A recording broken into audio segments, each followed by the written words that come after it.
And we are live at the Anti-Hero broadcast. We have a hell of a show for you.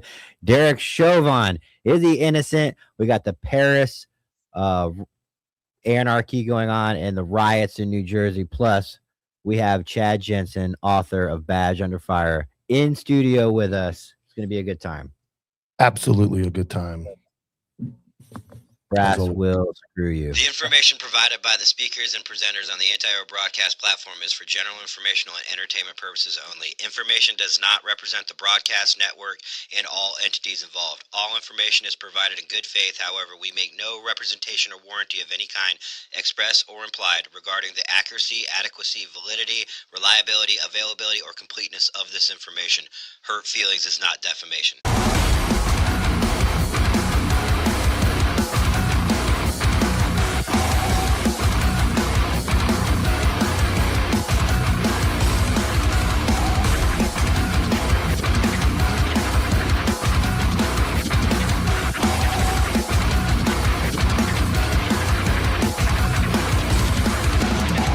Team for life. Good morning, good afternoon, good evening, depending on where you're listening from. It's Monday, June 1st, 2026. The Anti-Hero broadcast is a news entertainment broadcast for veterans, first responders, and all blue-collar Americans. We go live Monday through Friday, 1 p.m. Eastern Standard Time on YouTube, Facebook, and X. This show is, of course, brought to you by GhostBed. Go to ghostbed.com/antihero. Save 10% on their already ridiculously low prices, pillowcases, mattress toppers, cooling, patented technology sheets, which you need in the summer, and their award-winning mattresses, 60,000 plus 5-star rating and reviews, and free shipping on those big mattresses. So if you got to replace something in the bedroom other than your wife, go to ghostbed.com/antihero. Save 10% and it'll tell them that we sent you. And Elevated Silence. Go to elevatedsilence.com. Use promo code ANTIHERO15. Save 15% on your suppressor. They have cans from everything from 22s to 50 cal. So exercise your Second Amendment right. Get yourself a suppressor. The process is not that hard, and Jim will walk you through it. Elevatedsilence.com. Use promo code ANTIHERO15. Save 15%. Patreon. Today's the day. The giveaways are here again. Don't forget to join our Patreon. We have multiple tiers. We have the Goon and the $10 one. We are active in Patreon. You get to see Tyler get smoked by his kid running. You get to see me beating Tyler in runs as well. It's a really good time, but we give back in Patreon. We do interactions. And today, like I said, will be our second in a row monthly giveaway that Tyler said would never happen. And don't forget the app, the 99-cent app. Go to the antiheroapp.com. That is the exclusive app of the Anti-Hero broadcast. We have, I believe, 50 members already in the app. If you sign up today, still, you get the $5 off for the month of June. So hurry up, $5 off starting July 1st. It's $25. There will be an exclusive app giveaway as well. And Tyler had a great idea that somebody else gave him, but I'm going to pretend it was Tyler's idea. Also, one of the Patreon member will be gifted an app membership for 1 month. So make sure you guys check out the Patreon and the Anti-Hero app. All right. We're not skipping any time. We got 3 big stories to cover. Obviously, the first one is Derek Chauvin's chief lied on the stand. I covered this way back in the day, a couple years ago, and it was recorded that the chief, I think, she was a deputy chief at the time. She testified in the trial, and yes, she wasn't saying that he was not taught this in any way, shape, or form, and that no training manuals with that was given out. Blah blah blah blah blah. Correct. So I have it here. Let's put a picture of this. Brought up here. Well. All right. 14 current and former Minneapolis Police Department officers signed sworn declarations stating they believe Assistant Chief, now Acting Chief, Katie Blackwell, perjured herself during the Derek Chauvin 2021 murder trial. And 33 officers signed declarations affirming that the neon neck shoulder restraint Chauvin used was taught by Minneapolis Police Department at the time, contradicting Blackwell's trial testimony that it is not part of the department training/policy. Interesting take. I didn't even formally introduce our guest here, Corporal Chad Jensen. We'll bring this broad down. So we'll be talking more of him in the second hour about his book Badge Under Fire, a fight for the truth. But we want him to weigh on all these things that we're talking about today in the first hour. So we'll be getting to know him a little bit like that. And he actually, in a portion of his book, spoke about Derek Chauvin, correct? Yes, absolutely. That's in probably towards the end of the book. We talked about that and about it's all about intent. And then the unfortunate part where command staff, as well as prosecutors and the media, look at everything through the lens of 2020. You know what I mean? Like, oh, you should have done this, you should have done that. You know, instead of the guy that's making that decision in the split second, having to make that decision. You know what I mean? And giving it the gravity that it needs to have the human portion of what you're doing. You know, because you're not robots out there. You know what I mean? And it's like they expect you to be a robot. What's the saying, right? You can only mess up once, but they can mess up 100 times a day. You know what I mean? But for sure. I'm definitely trying to find your best man. I agree. And, Tyler and I have a slight disagreement on the Chauvin thing. I don't think he's a murderer. I don't think he killed him intentionally, but I still have a problem with the amount of time that elapsed before checking on him. But when you get into stuff like this, like I'm not going to beat that horse again, but when you get into stuff like this, obviously Chauvin was held to an utmost standard, and he should be, but then the chief or somebody testifying in a trial should also be held to a huge standard. And to say something as simple as he wasn't taught that and people say he was, that seems like a big problem to me as well. Right. But then we always talked about too, do you guys have the recovery position, right? Like after the, carotid restraint or anything like that, you always lay them on their side. So obviously they don't aspirate in their own vomit or whatever, you know what I mean? But it's just funny to me. You had 3 other guys standing around watching. I know they get persecuted for not helping George Floyd or whoever it was, but I'm sure you remember on the job, you're wrestling with somebody and there's 3 goons standing there watching you. Yeah. You know what I mean? Instead of, if the 4 of us had gotten on this right away, the 4 of us could sit him up. The 4 of us could have handled business. But you got 3 bystanders just watching you do your work. That was my problem. Conservative Chocolate, $5 says PSA, check on your boys today. Always checking on the boys. Here is what I believe is Assistant Chief Blackwell's testimony on stage. I'd like to show you what's been received as Exhibit 17.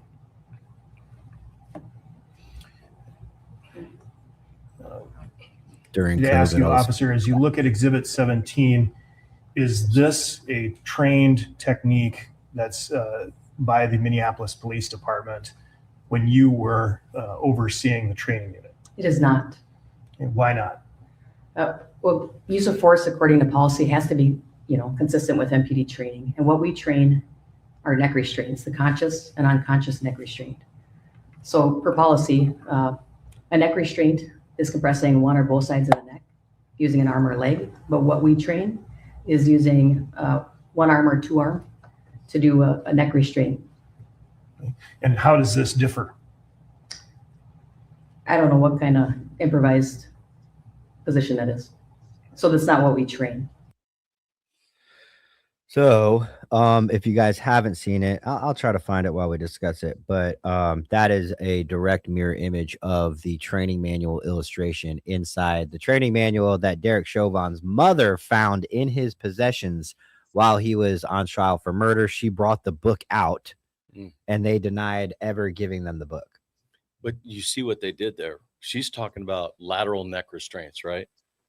Everybody knows that's not a lateral neck restraint. He's tired. He's trying to hold him down. Yeah. I mean, you've seen crackheads, dude. They're superhuman strength. They've got 8-packs and they're ready to go. I mean, they're no joke. I mean, they're strong. They lift people off the ground. So, I mean, I don't think he's trying to do a quote unquote neck restraint, but all they got to do is confuse the jury enough, right? Because the jurors on the average part are not that smart about what we do and what we're not allowed to do. So I think that's the angle they were using, but she's talking about something totally different than what's going down in that picture, I think. Let me see. But they were also taught a version of what he was doing. Again, and somebody asked, my problem is not the tactic. My problem is the length, because in the other part is when we do a lateral LVNR or rear naked, whatever you want to call it, it's very controlled because you can feel the person go limp and it's time to let go, put in the recovery position, handcuff if they're not handcuffed, and then get them in custody, which is the goal of this. My only problem with this is he's already handcuffed. He's not going to be able to do a push-up. He's not going to be able to get out of that. I don't have a problem with holding him there that way, but you have to make sure that you're not essentially killing him or not checking on him for 3, 4, 5, 6, 7, 8, 9 minutes. That's the problem I have, not with the actual technique. So this is a slide right here. Right here is a slide inside of their training PowerPoint that they were given. Look at that knee on neck. Now it looks shoulder identical. blades. Yep. Yeah. So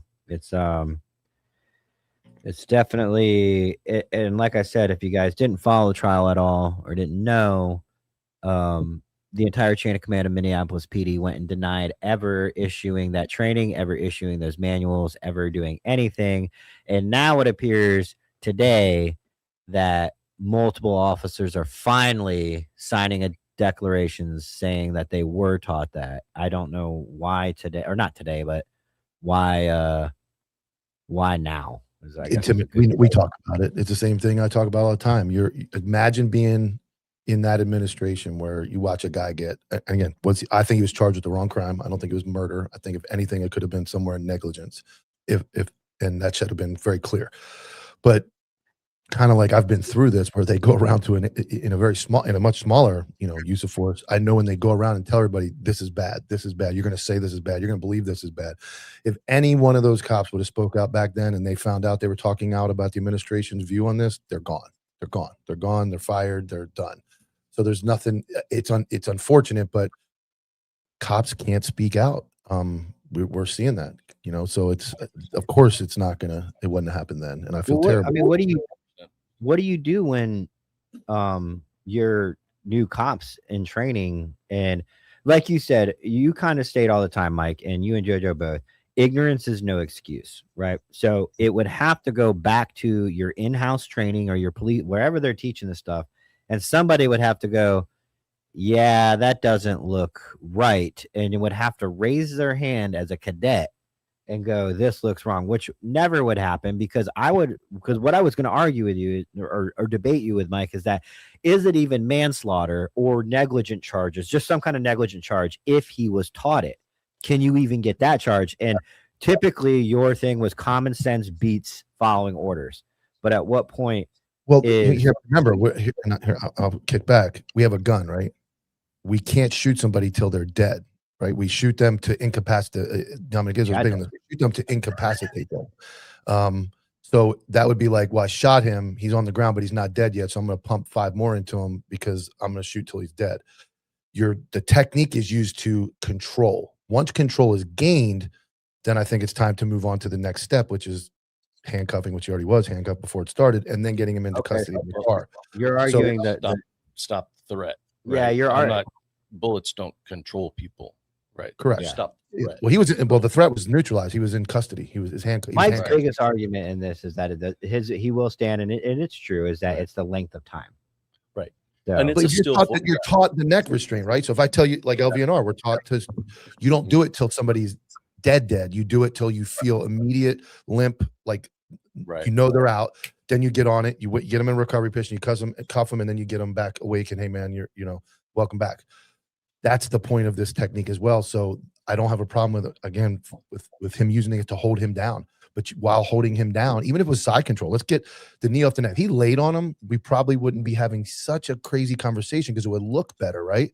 If he used side control, but it still could kill him. So in any move and any tactic, at some point you have to reassess the result of the tactic. You don't give 40 distractionary blows and then leave the guy on the ground dead. If he's bleeding, you're gonna have to tend to his injuries, right? So it's kind of the same thing. For new cops out there, don't fall for distractionary blows. Why not? Court, you scream, stop resisting, and you can do whatever you want. No, you get tore up. Don't use that term, man. Well, all right. Real quick, Peter Butler says $10. Thank you, Peter. Says it's the same reason 27 cops heard an FTO say we're not supposed to do this training, but none of them would step up after I get injured and ultimately medically retire from it. Yeah, it's the same old, we've always done this, or everyone else has done it, I do it, and then all of a sudden the scrutiny's on me. I have a question for you, Mike, though. You are the chief of police, Minneapolis, Minnesota. You're a man of integrity. You're not like those pieces of shit. And let's take all the public outcry and the national disgust that's going on at that time, right? This is just a standard. What would be your defense if Derek Chauvin was arrested like he was?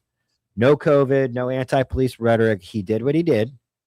Everything's the same, and he was charged and arrested for that. What would your stance on Derek? What would your public statement for Derek be?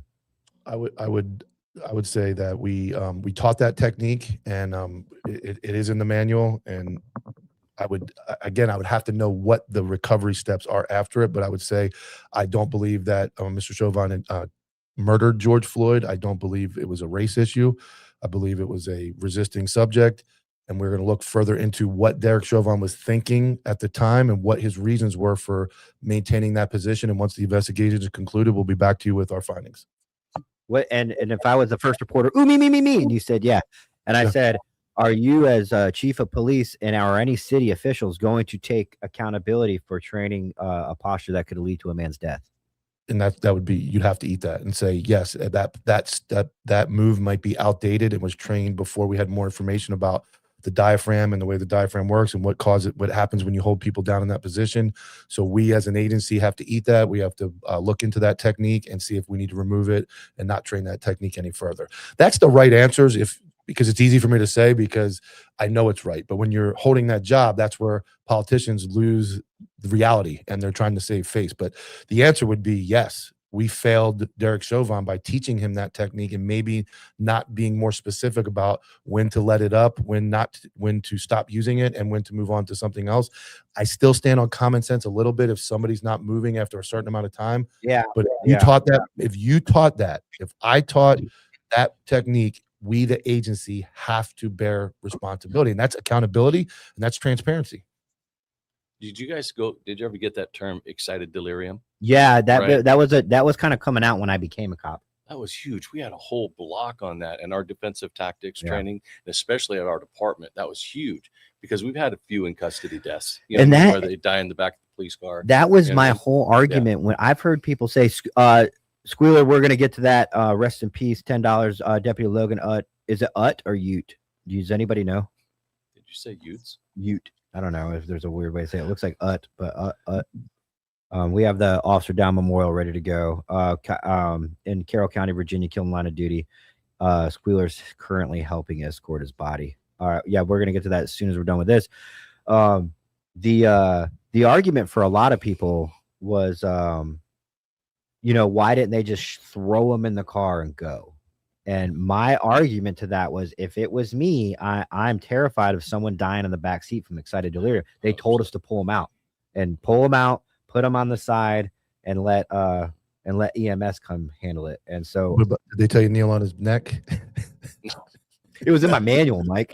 Was there like a bulldozer in there you're supposed to hit him with too, and you right before the EMS gets there? All right. And me and you have disagreed on that several times, and I see what you're saying. I always look at that video and think he was 99% in the back of that car. If they slam that door and take off, we don't know who Derek Chauvin is, and we don't know who George Floyd are. Even if he died leaving, I don't think it's ever going to get to this level. It would have still been a problem. It would have never got here without that viral picture of him kneeling on him. Without that picture, that case it's a zero. How long was that knee on his neck? Did they ever just? It was 9 minutes. Yeah, it's 9 minutes. I mean, that's unreasonable. Yeah. Sorry, brother. But, I mean, Sorry, brother.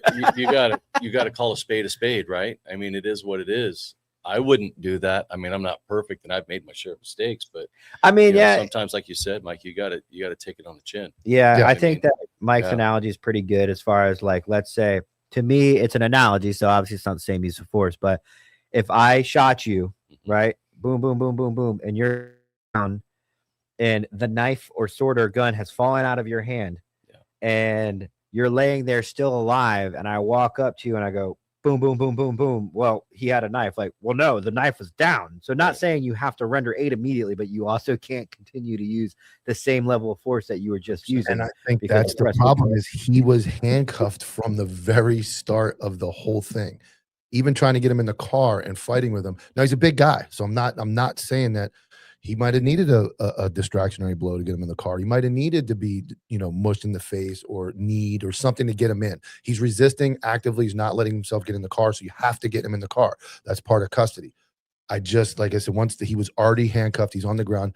You could have rolled him on his back, like his arms underneath of him, and he still can't go anywhere. And then, hold him down. He could bite you. I get it. And then you could probably, you have that issue, but you could hold him down at his legs, have somebody lay on his legs. He can't go anywhere. He's not going to get up and run away from the ground handcuffed. It's impossible. And it just looked bad. I still don't think he murdered him. I think he was negligent in handling him, which could lead to some responsibility for the death of George Floyd. Would he have ultimately died? Probably, based on the narcotics, but with that picture, it's almost impossible not to address what happened. Imagine if he just complied, though. That's that's the Jerry Worms analogy as well. I get it. That is a good answer. But somebody also brought up that you called him a spade. Oh, Just kidding. Just kidding. Hey, so Squealer's on the escort of it looks like that. I'm just gonna say there's no Googling the pronunciation of his name. Let me get rid of this media asset right here. The Chiron. Logan Utt of Carroll County Sheriff's Office in Virginia. Deputy Sheriff Logan Utt, please correct me, somebody, if I'm saying it wrong, was shot and killed while performing a welfare check in Cana. Around 9:26 p.m., the Carroll County Sheriff's Office received a call for a welfare check where Deputy Utt and another deputy arrived on scene. The subject fired at both deputies before fleeing. Deputy Utt was killed. The other deputy was struck in his ballistic vest and received medical treatment. The suspect was arrested 2 days later in North Carolina, which we have. He has been charged with the murder. Deputy Utt is a military veteran who had served with the Carroll County Sheriff's Office for over 2 years. Survivors include his wife and children. So you think you're having a bad day. Imagine being the wife and getting that phone call or getting that knock on the door. And it's every day as a law enforcement wife. Everybody knows that you just kind of put that in the back of your brain and hope it never comes to fruition. Did you guys ever, like, in your briefing, did you ever go to like odmp.org? Yeah. All the, like, every day we went over that. Every line of duty death would appear on the screen. Yeah. Yeah. Sobering. And it, two things I take from this is a welfare check, right? How many hundreds of those do we go on and just check this guy out real quick, blah, blah, blah. And two, I'm going to harp on it because I don't want this gentleman, it's important. The other officer was struck in his vest and lived and survived. We have an epidemic in South Florida with cops not wearing their vest. It is important to wear your vest. So we could have had two in the line of duty deaths we'd be talking about right now. God bless his soul. One that didn't deserve to die, but the other one didn't as well. And his vest stopped a bullet. And it's a very, very important topic to me. And I'm sure this officer that survived would probably join me in advocating that all cops wear a bulletproof vest. Yeah. You guys have cops go 10-8 without? We have, if you go south of Palm Beach County, Florida, Broward County, I hate Greg Tony, but Broward County's not bad. But you get down to Miami-Dade and that all those city police departments in Miami, you will see no one. I went to a Miami Marlins game last week. Is Miami allowed to go on patrol without it? Are they allowed to, or is it just off-duty game? It's optional. It's optional. Yeah. I went to the Marlins Mets games. Every single cop, at least 100 cops working the game. Not one vest. In full uniform. Full uniform. 100% full uniform, working on duty, crazy. Traffic. Not one single officer that I saw in two baseball games had a vest on. All right. So a man suspected of killing Carroll County Sheriff's Office deputy is arrested in Surrey, North Carolina. I guess I could just play this. Might be easier.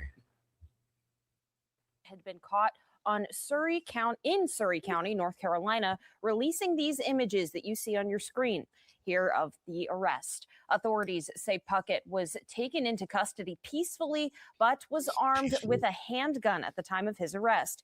This following a 3-day manhunt spanning across the region involving local, state, and federal authorities. Puckett was wanted for allegedly shooting 2 Carroll County Sheriff's deputies Friday night after they were called to his house for a wellness check. Deputy Logan Utt was killed, and a second deputy who has yet to be identified was shot in their ballistic vest and said to be in stable condition. Puckett was booked into the Surrey County Detention Center without bond and will have a hearing today. Stay with WSLS Online and on air for the latest. All right. The Carroll County Sheriff's Office will conduct a ceremonial escort for fallen Deputy Logan on Monday. That is today. That is what Squealer's doing right now. That's Squealer's neck of the woods. So rest in peace, Deputy Logan Utt.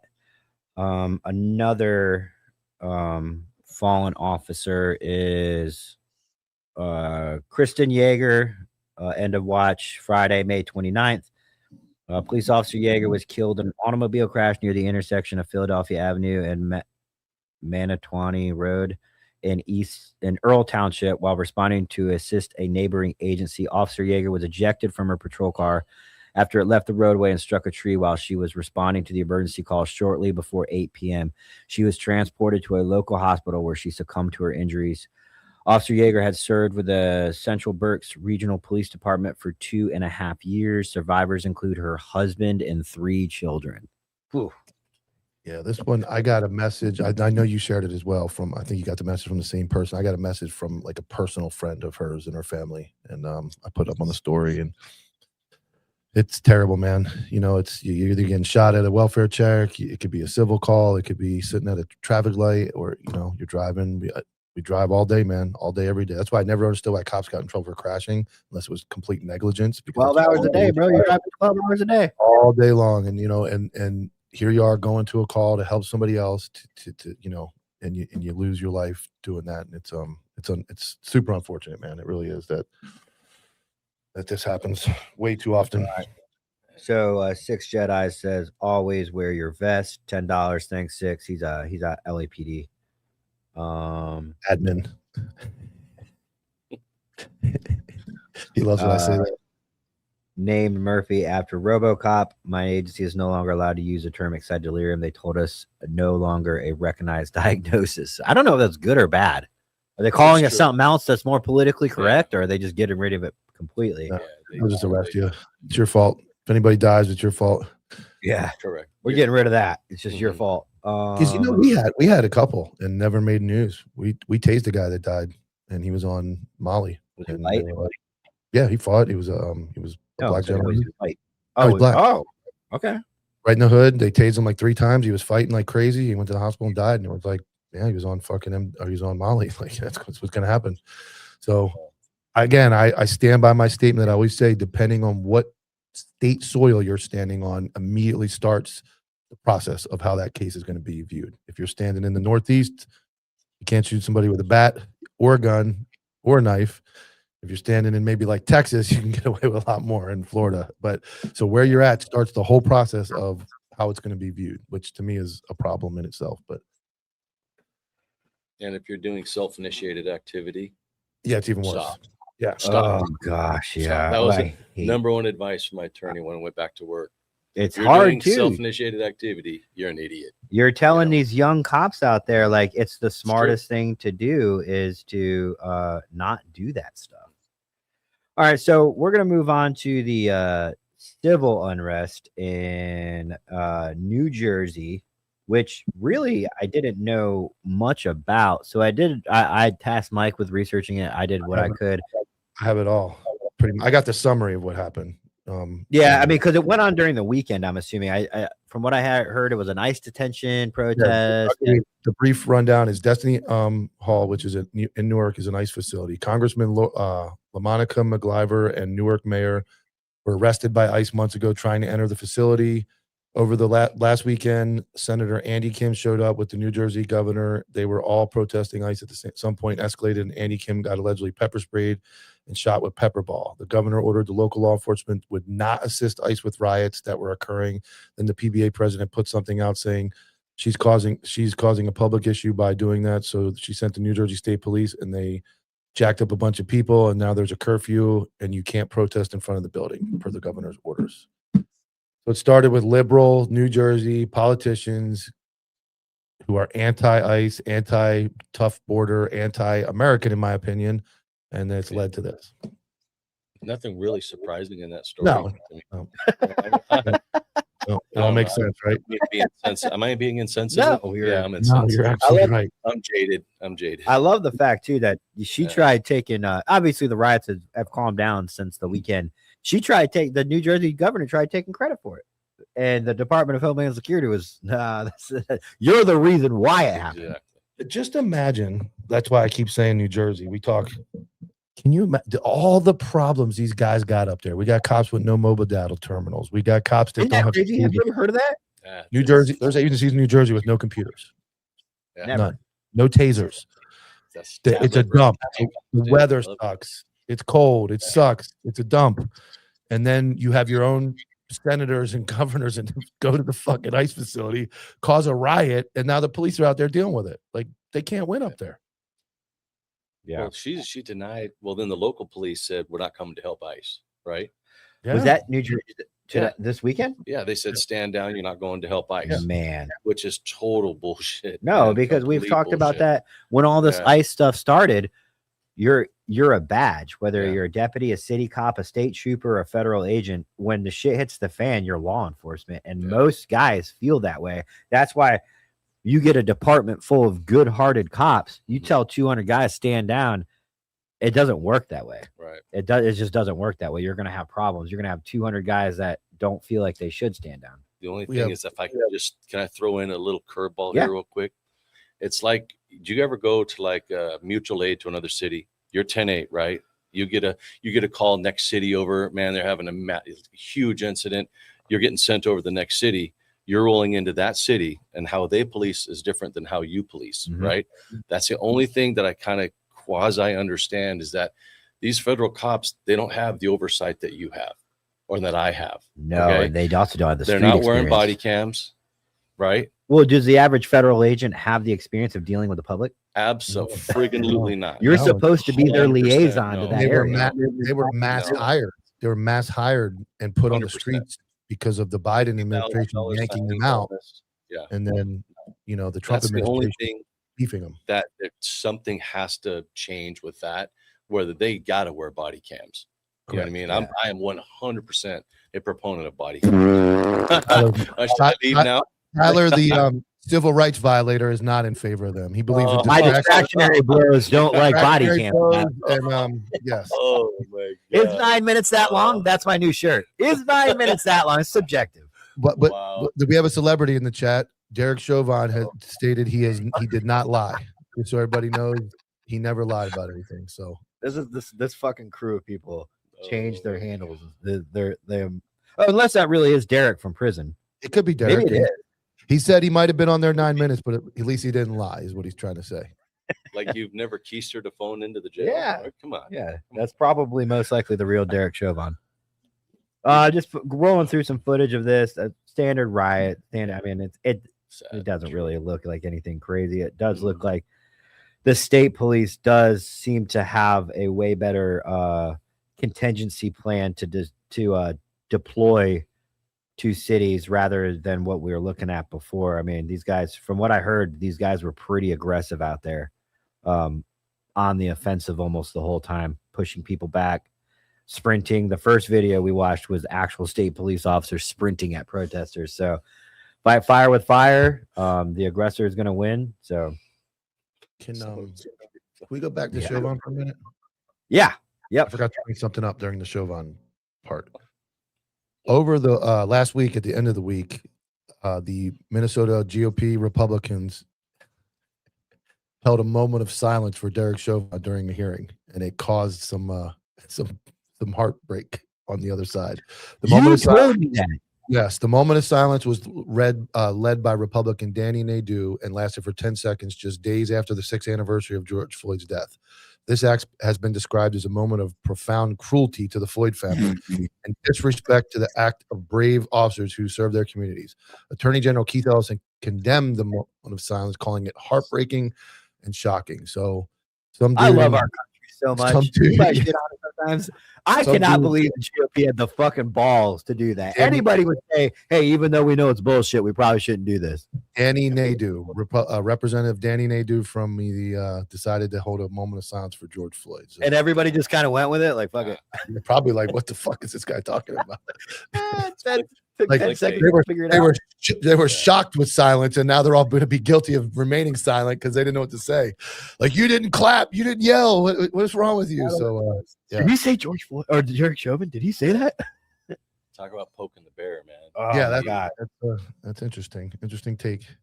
Liz for $5. Prayers for all the fallen officers. Thank you so much, Liz. And yes, and Absolutely. I say this not to sound corny or not to sound cheesy, but prayers to the officers that are escorting the body that knew him, the families, and Squealer's not going to have although he's in the chats and he's one of the 99, he's not going to have a normal day today. That's going to weigh on him. Reality is going to kick in, and reality takes about 3 or 4 days to get out of your head before you can put it back in the old chest and continue forging on.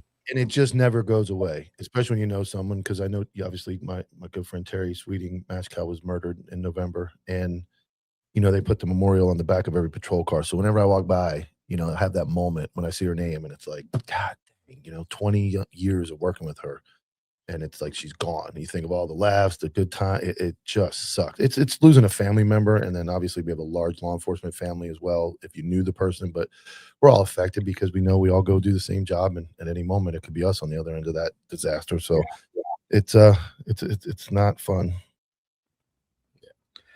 No, not much more on the riots. It was a quick over the weekend thing. It developed and ended so fast I had no idea what was it was even happening, but Conservative Chocolate covered it in depth, so I figured we'd give it a look. The next topic before a commercial break is Paris. Sharia law is being forced into France. They're Muslim. We're calling spades today. It is Muslim immigration that is doing this. Their open border policy. We've got some video, but it makes this protest look like fucking kindergarten's playing. It's madness. Fires burning around the Eiffel Tower. Are you saying that they're more violent? No. Oh, okay. I'm making sure. They're demanding Sharia law. Stop serving bacon. Are you saying just letting anybody in to just do whatever they want is a bad idea? Yeah. Maybe saying that. Wow. Can you imagine, man? Like one of the original European, like stronghold, like great. You're supposed to want to go to vacation there, right? You save your whole life to go see the Eiffel Tower. Not anymore, dude. No. It is a dangerous spot. Look at that. That is a snapshot in history. That is 2026. Paris, France, one of the probably most preferred destinations to go visit, is now a Muslim third world country. Right? Love, France, love, like all that stuff. You're supposed to take your wife there, and that's supposed to be your your ideal destination, right? No, my son was in Germany last year and went to all these different countries, right? And he said, do not go to Paris. Really? Oh, in real time, he saw it. Yes. Not only that, unfortunately, the UK, man, it's the same. Everywhere you go, it's just they line the streets because they don't have any jobs. They don't have jobs. They just line the streets. You know what I mean? It's just it's really sad because they're destroying the fabric of Europe. You know what I mean? It's like I'm all down for a melting pot, right? We encourage people to come here, but you got to melt, right? You got to become an American. Fabric. Yes, you take your background. They won't do that. They don't want to do that. They have no interest in doing that. I think they express biblically they will never do that. Correct. That is not on their that is not on their agenda to peacefully come and blend with a country and adopt those countries' values and thrive in that country. I don't think. No. Mike, that was a good time to stop me. I was gonna start getting good. Heated. I don't think that it pause. It just doesn't seem right that when you develop a country, right? And I get like freedom, we have a constitution, all that, but when you build a country, these are the original Europe. Like, you can't let this happen. This is not part of. I don't care what you're founded on. There still has to be law and order and rules. And when you get so liberal and so laxed and so everybody, we have to be nice to everybody, that you allow your entire country to fall. This is. You're right. You're seeing in real time biblical like repercussions of the end, because you have a country now that's gone. It's done. You can't fix that. You can't just go out with a couple of sticks, because I don't even think they carry guns over there. You can't go out with a couple of sticks and start telling these people like you can't do this. It's too late. It's done. It's over. France is done. Like the Crusades, man. right? The Crusades, what? Yeah. 800 years ago, 1,000 years ago. Well, you're whatever it made was. to think they're bad guys. Yeah. We grew up all the time being told, hey, that was an aggressive time in Christianity. Right. That was an aggressive time. We were wrong. Well, look, look, man. Maybe they Yeah. had some foresight, some Yeah. intuition about what was going to happen. I still think we're being lied to. I keep saying it. The more research I do, these countries we laugh about, South Pacific, they require you to have money and have some type of stability to come in their country. You can't just let anybody in. And you say, well, where do they go? These people came from their own country. I understand, like even America, we are the land of opportunity and all that. We can't maintain the land of opportunity if we allow people who have no vision of using that opportunity for the right reasons to just come squat here and suck the resources out of everybody that is trying to use this country for what it's for, which is the land of opportunity. Look We're how many seeing- white kids. It's crazy, dude. It's crazy. Oh, yeah. Oh, they're just opportunists, man. Yeah. You know what I mean? Anarchy. That's all they want. TikToks Just like these and Antifa idiots. clicks and all that. That's all they're looking for. Oh, That's all they want. goodness. We got a super chat, Eli, if you want to put it back up there from Clint. Wow, nice to see you again, Clint. He disappeared for a while, but he is back with $10 for if y'all have time, I'd like to call on the local law enforcement incident. We are super crunched for time today, Clint. If it's possible, maybe do it tomorrow. However, if you are busy all days of the week and have to do it today, get with us, text Mike, but it would be better to do it tomorrow. You put me on blast in a super chat. So, and then predecessor and member, I don't really know what the all green ones mean, but Lynch, Chauvin, since the state won't do the right thing and release him, Chauvin is a crime fighter. If they won't free him, we will. Well, we do not promote anarchy or anything like that on this show, obviously, but yeah. Paris, bye. Europe. It's been Bye. gone though. You know where the perfect place in Europe is? It's Poland. I've heard, Yeah. Mike. Yeah. Mike Did you go to Poland, I Mike? feel a little racist even saying that. I've never been there, but I know that they do not. We've seen I think it's their prime minister, whoever, has been like, you're not coming here with that shit. We have zero Muslims, is what he says. Like, Zero. yeah. That's pretty good. What are some other countries that are openly no racist, no race? It doesn't matter what your race or ethnicity is. They have very strict border policies. Mike, you brought them up the other day. You're not walking in Russia. You're not walking. Oh, like Switzerland. Switzerland. That's what I was thinking. Yeah. Of. Switzerland, It's like you have to 99% Switzerland people. You have to show like extreme income and money, and then we get into the South Pacific, Thailand, Vietnam, Bali. You have to show income, and they don't let you in with a visa unless you're coming there as a tourist. You can't come to work there. They're like, you're not coming to work here. And even I was in Grand Cayman, and there's an issue there as well. It's a very rich country, but they also just don't want you coming to work there. You have to come with resources. So if this doesn't make sense to everybody when they go, like, hey, you're coming here to like live, you have to have some money, or you have to have something. You're bringing something to the table. Like it just, you can't go. You're just going to come here and squat and like use up all of our stuff, because healthcare is extremely good and cheap in those countries. Well, and it's good for a reason. They don't have, and we're the only country. I mean, like I was just talking to Heather about this like yesterday. Every other country has, like Mike said, rules and regulations. You are going to be a major contributor to you are going to better us as a country, or you're not coming in.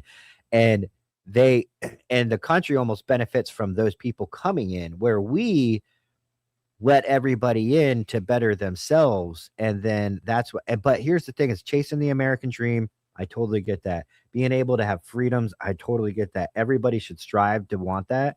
But at the end of the day, we offer the illegal immigrants the schooling, the housing, the driver's license, the free money. And it's like, how can we sustain ourselves as a country? I mean, they want them to vote. Bingo. That's it, man. Those are free votes. And of course, they're going to vote for anybody who allows them to vote. 100%. Wouldn't you? Yeah, I would. If you were the president, you're like, I'm allowing you to Yeah. do this as long as you vote for me. Like, okay. And the twist to this is my curveball to this is they're selling out for basic. The people that they're voting for do not care about them. They don't care about them. They don't care about their resources. They sell them the dream. And then when they realize it's not as great as you made it out to be, because we can't sustain it. So we can't continue. Like, it's never going to be great. You're never going to be great coming to this country as an immigrant and not planning on not working. You're going to survive, I guess, barely, and it's free, right? But you're still never going to excel to the level of any elite. So they're like, yeah, come on in, just vote for us. We care about you. And your entire lifetime is spent making what, $1,500, $2,000, $3,000 a month in Social Security. It's bullshit. They get it, but they're still never going to succeed to any level of achievement by being handed things. That's the tale of time. You go in the military, you earn it, you become a cop, you're supposed to earn your way through things. If we just if you woke up as a baby and we said, here, you're a millionaire, you have a credit card, go do whatever you want, I would venture to think that person's going to turn out to be a horrible human being, because they've never had to understand the things we're supposed to learn, which is hard work, teamwork, dedication, helping others, like all those things we're supposed to learn along the way. You just hand it out to them. It's very little. And they think they're right. They think they're rich, but they're not. Music, dun, dun, dun, dun, dun, dun, dun, dun. Yeah, that's perfect, man. But it's the entitlement generation, though, man. We have a whole generation like this. You have entitled cities, right? If you've been giving people these entitlements, welfare, free healthcare, whatever, that's the other crazy thing to me is this, healthcare argument. Dude, there is free healthcare. You go to the ER, you go to any ER here, and you're not a citizen of the United States, or you only want to pay your bills, you get free medical care. Up until they can actively discharge you. Good luck with that. Go talk to an ER nurse, and they'll change your mind. I have seen one guy I was watching. He was being charged, but he was shot. And I was just on watch duty while all the detectives did their thing. And they're like, he's being discharged in about 6 hours. And he's like, I have a bullet in me. And they're like, oh, you'll be fine with the bullet. That's extra. We're not giving you. But I mean, yeah. And we're talking about like, trans people getting free surgeries. Mm-hmm. Free surgeries to change their gender because they're worried about their mental health. It's called something. I don't know. Heather, put it in the comments, but it's called I know it's not gender affirmation, but they're worried about something that these people will harm themselves. So they give them free gender changes. Well, the Ninth Circuit's already said that in California. It's that way. Every prisoner, like if you started your transition, you've taken meds or whatever, you started the transition and you're in prison now, you're gonna get all everything you need done. In prison? In prison. Absolutely. Can you imagine how much it costs to keep up medically on that prisoner now? 100%. They have to have a specific doctor that, hey, I make all my money because I operate or do checkups on trans people. You can't cut off your wiener and then go to a gynecologist and then now, like, what's a general doctor going to do with a gaping hole in your lower body? Like, you have to have a specialized doctor that's going to lie to you and go, hey, I did a checkup. You look good. It's not a giant wound down there. Right. It's good. Congratulations, it's real. You're not pregnant. And you can't procreate anymore. But that's right. That is insane because you're in jail to be rehabilitated, not to get your, they shouldn't do anything to you in jail. I don't think they should have fucking TVs in there, let alone get gendered surgery. They're cooking crack in jail, dude. They got everything, man. Depends on where you go to jail, right? Depends on where you go to jail. Yeah. Like up in Idaho, like my son works for Kootenai County. The people in their jail get iPads with Hulu, Netflix on their iPads. These are like county inmates. Jail. They're not even going to be there that long. What the hell is that? G Money doesn't even have that. All right. We're going to take a quick commercial break. We will be right back. We're going to get into Chad's book, his story. Like everybody, well, not me, but like a lot of cops that did, they gave everything. They gave their entire career, their entire life to the job and to the people they protect and serve, only to get shit on by brass. As Mike can tell you, it's not the best feeling in the world. You leave with a bitter taste in your mouth. And guys are now coming out swinging with meme pages, with books, with podcasts. It's not, I think that generation of brass, they better hang it up and go into hiding because these guys are not done. Even though they were quiet and professional through the process, they're not so quiet anymore. So we will be right back after this message. Over a century ago in 1910, The Flexner Report, funded by John D. Rockefeller and the Carnegie Foundation, re-engineered medical education from a holistic, whole-body approach, which appropriately treated the body as an interconnected system, to a compartmentalized approach under the guise of specialized medicine. They shut down or consolidated medical schools, marginalized naturopathic, homeopathic, and chiropractic medicine, replacing them with symptom management and synthetic drugs. Allopathy is a marketing strategy rooted in fear and manipulated science. This philosophy carried into veterinary medicine, resulting in over-vaccination, unnecessary surgeries, and manufactured food, just like they did for people. They call it care, but it's predatory and based in profitability. The truth?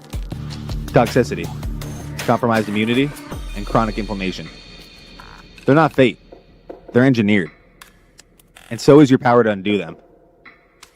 We built 3 targeted formulas to return the body to homeostasis, for pets and people, to detox, defend, and restore.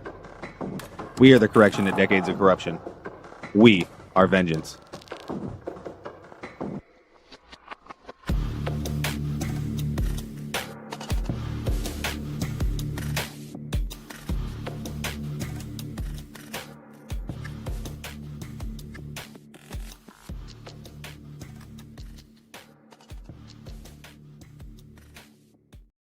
Cameras on me, and we're back. This show is also brought to you by who's it brought to you by, Mike?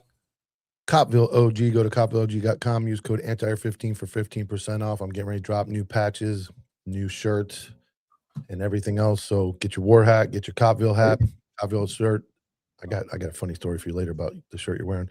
And so go to copvilleog.com. Use code ANTIHERO15 for 15% off. And you got aerosol shirt. I couldn't find the icon for this, so I had you go first. Counterculturingthreads.com. The best in counterculture graphic tees, stickers, hats, team room flags, zip-up hoodies, pullover hoodies, ranger panties, anything you need that's counterculture in nature. Go to counterculturingthreads.com. I'm wearing one now. Prepare for war. That's my motto every day when I wake up at 6 or 6:15 or 6:30 or 6:40 or 6:45, whenever I finally get up from that hitting the snoozer. Every day is a war. Every day is a battle. So prepare for war. So go to counterculturingthreads.com. Use promo code ANTIHERO. Save 15%. What was your story? I got called out. So I did my first interview today for the politics. Oh, really? Yeah, I did this morning. And 2 things I was asked for about the war hat and the Be Confrontational shirt. And I'm going to take this one with a grain of salt because maybe the guy's just a little bit different. A very nice guy, but it was like, I mean, if I'm going to start, they're going to nitpick the clothes I wear. Like, this is going to be a really long 2 years. I'm excited. And I'll be like, when they ask, I'm going to say, yeah, you can also buy it here at Counterculturing Threads. Make sure you get one. But, Are you privatizing this interview? Like that, and then I start thinking that, and it's like, well, I don't know, man. Like, I get the war look a lot with the hat, like, oh, war. And then it's like, be confrontational. It's like, yeah, don't, that's what I'm doing right now. I'm running for office because I'm going to be confrontational to bad administration. Just all that means is don't be a doormat. Being confrontational means I said no, or I'm stating this. You're not afraid of confrontation. That doesn't mean be a fucking dickhead. It just means be confrontational. And in the war hat, it's hilarious because I walked into the hospital. My mom was there, and they looked at me like I was crazy. Like, oh, we don't want no trouble. I'm like, dude, I'm unarmed. I'm like, it's a war, and I explain it. And then I'm sitting at the blackjack table when we went to Boston, and the dude's like, war, huh? I see your hat there. And I'm like, oh, I don't know which way he's going with it. I'm like, yeah. I'm like, it's just a war. He's like, I went to war, youngster. He starts yelling at me. He's like, I know what war is. I'm a war veteran. And I'm like, yeah, me too. Look at my tattoo. Or I'm not a war veteran, but I'm a vet. I'm like, look at my tattoo. But I'm like, I didn't know how to respond at first because I'm like looking at him. I'm like, he could be a left guy that's going to scream. Oh, yeah. It's one of the two. So it's like I'm like on the edge of my seat, like, yeah, man, it's just, but I was asked this morning, and I'm like, it's war. I'm like, the war within, the same thing you say. Like, I wake up every day, there's a war with, we all have it. Hopefully you have, like, I felt like I'm wrong to say don't we all have like a little thing in our chest or like in our head, like we're something's going on. I've never woke up where I'm just flat. Like, if I wake up like that, I don't think I'm going to be getting up today. So it's like, Marvin Hagler wore the hat, like Justin Poirier, but when you want to spin things, it's like he wears a hat that says war and be confrontational. He must be a maniac. And it's like, okay, like maybe I am. Yeah. There's 2 wolves in my head. It was a very interesting interview. So All right. So, Chad.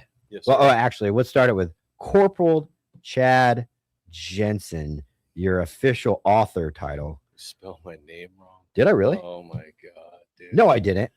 Ian, I'm Danish, not Swedish. Oh, Ched? man. You and the Swedes, man. Ched? Your name's Ched? Ched Jensen. No, it's Jensen. He doesn't even know where he misspelled it. We can fix that. What he said. Ched. I've Ched. never heard that. My one name's before. Ched. Oh, Jensen. Oh my gosh, I love it, man. I love it. That's a production value you get in the show. I made that Chiron while you were standing here too. Yeah. But Badge Under Fire, the fight for the truth. We have about an hour to go. And like I said, we'll get you on more interviews to go in further depth. But you were an officer with Pomona Police Department in California. Yes, sir. Pomona PD. When Yes, did you sir. hired? I got hired in 97. I went to the academy in 97, July of 97. Yep. All right. Graduated. For all those watching right now, to capture them for the next 58 minutes, give us a cliff notes of the book.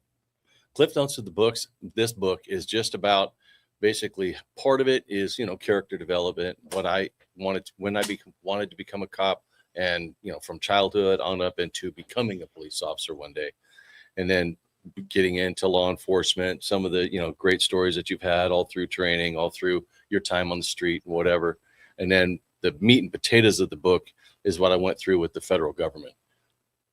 I'm used to testifying, so I answer the question asked. And then you right? stop. Yeah, stop, right? I fixed the Chiron for you. So if you want to take a look at the screen, I got it right now. It's Corporal Dude, Joe Johnson. Joe right? Johnson. Oh, dude. Are we something closer? tells me Did we get closer? yeah. Oh, that's going to come back to haunt me. Joe dude. Johnson. Yeah. At least it was a chud. Yeah. I exactly. actually started typing that, and I was like, "That's too soon for that joke." So yeah, that's we'll leave too that soon. one alone. Yeah. Tell me about the feds, man. Tell me about the feds. No, so I get involved in a very low level use of force, working overtime shift at the LA County Fair, right? They hire all the cops just because LA County Fair is very in the carnival area. It's like the Wild West. It's kind of crazy. So they hire cops to come in there and police the area and enforce all the rules.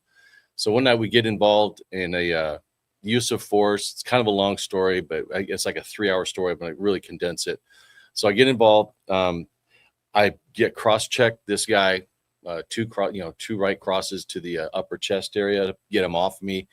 And he starts to spin back. Another officer comes in with a baton, basically hits him in the shoe. And then they all go down to the ground, handcuff him in custody, no injuries, right? Oh, good. No injuries. So it's a very low level use of force. It's the type of thing that happens daily at the fair, right? So it's a 0 on your radar of, I might remember this in 6, 8, 12 months when I go to court, right? So we end up 9 months later, I end up going to state court for the dang it, I just drew a blank for the obstruction call. Can you hear me now? Yeah. It's really loud. Yeah. Can you hear it? Yeah, I can hear it, but it's really loud. Oh, you're Yeah. okay. Hold on. Yeah.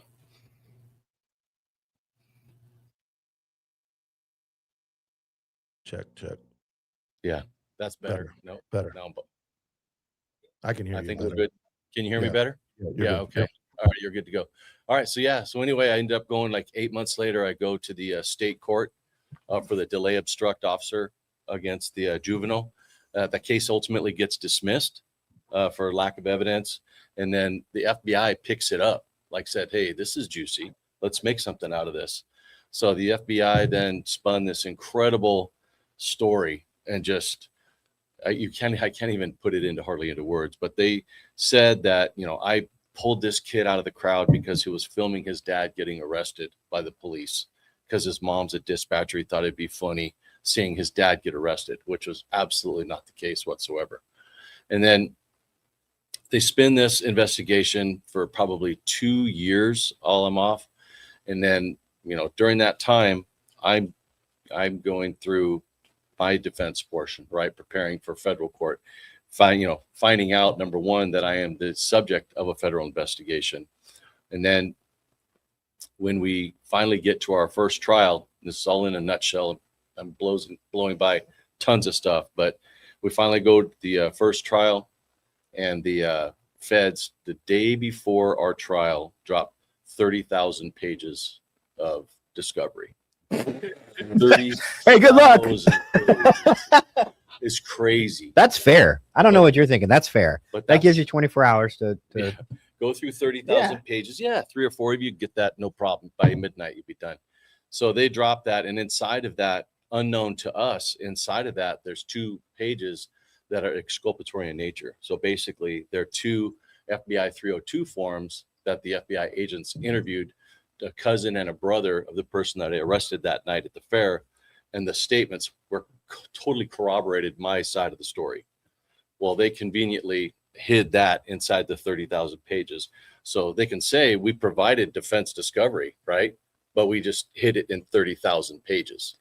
So we go into our first trial basically having no idea that these forms even exist, right? That these interviews even exist. So we go in, the entire case that the feds have against us, we're thinking, man, this is a big nothing. So I'm thinking the whole time, the feds are the good guys, right? It's the FBI, man. This is the supreme law in the land, dude. These guys are like, they have TV shows about these guys, right? So I'm sitting in the defendant's chair the first day of court. They come out of the bag. They bring in some superstar DOJ civil rights attorney from Washington, D.C. just to prosecute our case. Wait, so he was utilized by the Department of Justice against you? Yeah, absolutely. So they went and found a civil rights expert, which to me, what is that, a liberal arts degree? He was a federal prosecutor, but he specialized in civil rights. All right. Yeah. So he's not like what you would bring in like a gun specialist or anything like that. No, he was a prosecutor. Yes. With a hard on for civil rights. Absolutely. Okay. That's an understatement. But yeah. So they bring him on, then the DOJ comes on, they spin this incredible tale that I did attempt to have my partner lie that I was out of control, and they spun this crazy story.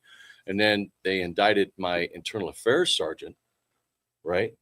Because they wanted to say that he was involved somehow, so I couldn't use him as a witness, right? Because he has all the interviews out. Now, if he's a co-defendant, I can't utilize him on the stand. Yeah. Unbeknownst to us. So this was all set up by the feds prior to going into court. You know what I mean? We just didn't know anything about it. So long story short, we get through that first week of trial. The jury deliberates. They come back, and it's 11-1. So we're thinking, freaking, I got one guy that just has a hard on for cops, I guess, right? So it's like 11. Oh, this is going to be easy. We'll get in the car. We'll be home by 6:37. No, it's 11-1 for guilty. So I had one lone holdout juror that was like the only one that had an actual brain in his head. And then, we left, and there's a whole nother story about that juror and things that went on in the courtroom that I'm telling you, that juror, I truly believe was a guardian angel. You know what I mean? Truthfully. All jokes aside, obviously I'm a devout Christian. I've never asked you, are you religious? Yes, 100%. I am now. Yeah. And there's That's in the book. Yeah. There's weird things that happen. Like a good cop that's about to look 40 years in the face of 40 years of prison in the face. Mm-hmm. And one juror says, absolutely not intimidated by the rest of the jurors, not intimidated by the prosecutors, not intimidated by the federal court process in general. Yeah. And he stands firm. And then he doesn't, you can't find him. When I say he doesn't exist, I'm just, all intents and purposes, you cannot find this guy to this day. Thank him. Yes, absolutely. Because thank you for having the character and the moral fiber to stand up for what you believe and not fall for the freaking stupid narrative that the feds say, which is basically the media narrative. Yeah. Right. And it's just, we'd be doing this over collect. You'd be in a jail cell though. It was 40 years in federal prison. It was ridiculous, man. And so anyway, that first trial, we end that 11-1. The feds immediately refile. Then we go to court probably 2 months later, January of 2019. And my co-defendant, Mike Niederbaumer, brings to my attention, like, hey, are you aware of these 3 FBI interview forms that exist? I said, no, not at all. He goes, have your attorney call me. So we got these 302 forms up, which basically completely exploded the FBI's and the DOJ's narrative of what happened. Wow. So we found these, and it was just like the freaking heavens parted. So the second trial was all offense. There was no defense on the second trial. You know what I mean? So we got through that trial, and then, you know, with the it's kind of crazy. Just the last day when my attorney is getting ready to arrest, right? And he comes to me and he goes, hey, we're going to arrest. So I need to know if you want to testify. Right. And I'll take into consideration, I just had a trial that ended 11-1 for guilty. Yeah. Right. And here I'm going through this second trial now. And he goes, well, here's your chance. If you truly want to tell your story, and every good attorney says, shut up. Yeah. Don't go testify. And I'm just that decision was the single hardest decision I've ever had to make, because if you think about it, all right, say I didn't testify and things went bad and I'm found You would guilty. have wish you testified. Yeah. You would have had like William Wallace, right? From this day to that, would you trade them all to have one chance to fight for your freedom? You know. So anyway, we said let's let it go. We had some really good wins on the last 2 days of court. You know what I mean? What discovery blows my mind. Here's the thing: is that if the federal government and the federal law enforcement arms felt the need or felt pressured to put you on trial, and there's a mistrial, you know they don't have to do another one. Absolutely not. They were trying to do another one. Well, that's the thing too, is that the FBI and the government has very deep pockets. Yeah. You know, they have all the money. They have all the money. Right. Well, and let me just point this out real quick before we get in. Imagine, as a street cop or a regular cop, any cop, imagine knowing during your investigation you had information that exonerated the suspect, and then you walked a warrant through anyway and arrested them. That's essentially what the feds did. The feds knew there was information that would exonerate you or would be strong in your favor. They bury it in discovery. This is some of the problems with the grand jury indictment process and the discovery process in the federal system. It's all cool when you're on the good side, right? When you're the cop and you're indicting a drug dealer and they get all that discovery night before. But when you're looking at time as a cop and the prosecutor has evidence that would lead someone to exonerate you or is in your favor, it seems really, unconstitutional to not have to highlight that as well. And that is a huge problem to me. Well, and I'll go one further on the indictment process. Here I was, a 20-year cop. I mean, you think you understand the indictment process, right? You have this information. 20 years. Right. Yeah. And during an indictment, well, actually, let's totally reverse. You're watching TV, you click on the TV like this. Oh, Joe Blow was indicted today on charges of Lex Viley. What do you think? Joe's a shitbag. For sure. Yeah. It's on the news. Obviously, he's guilty. You know what I mean? The word indictment. And you just, that word is such a trigger. I hate to use the word trigger. God, I'm not. Yeah, PTC. Yeah. I'm a chode, right? Use words like trigger, you know. Chode. But Chode Johnson. But when I heard those words, indicted, they're just very, you have that, like you're tending to believe that person's guilty, right? Yeah. So on my indictment, what was crazy is that the crux of the FBI's case or the DOJ's case was that the guy that I ended up stopping and contacting, because this was an arrest that was taking place at the fair. They're arresting 2 adults, and then they called for backup. These 2 cops are arrested, called for backup, said, hey, watch our back, because we're escorting these guys to the jail, right? So watch our back. So me and my partner, Prince, we respond to the location. So now you're arresting your guys and you're taking them that way. It's my responsibility to watch your back. Yeah. Right.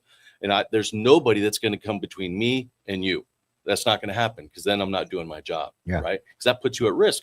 You're not thinking about stuff behind you. So imagine how you'd feel if something happened to me. Right. And you thought about it too long. Absolutely. Because you have to act like this. You don't have time to sit there, pop out a tape measure. Okay, well, that's a reasonable distance. This isn't a reasonable distance, because you're making these decisions on the fly. Right. Yeah. And the prosecutor is saying that the FBI, and to gain an indictment on me, said that the distance was 100 feet between your back and me was 100 feet, and it was like 30, Yeah. right? So she sends this diagram to Quantico, Virginia to get all these diagrams built for the trial, right? Quantico, Virginia sends it back and says, hey, Agent XYZ, your measurements are physically impossible based on immovable barriers at the fair. So your measurements are screwed up. Redo them. Yeah, redo it, send it Right, back. We don't right. drop it there. Right. We don't drop it there. Just go ahead and send it back.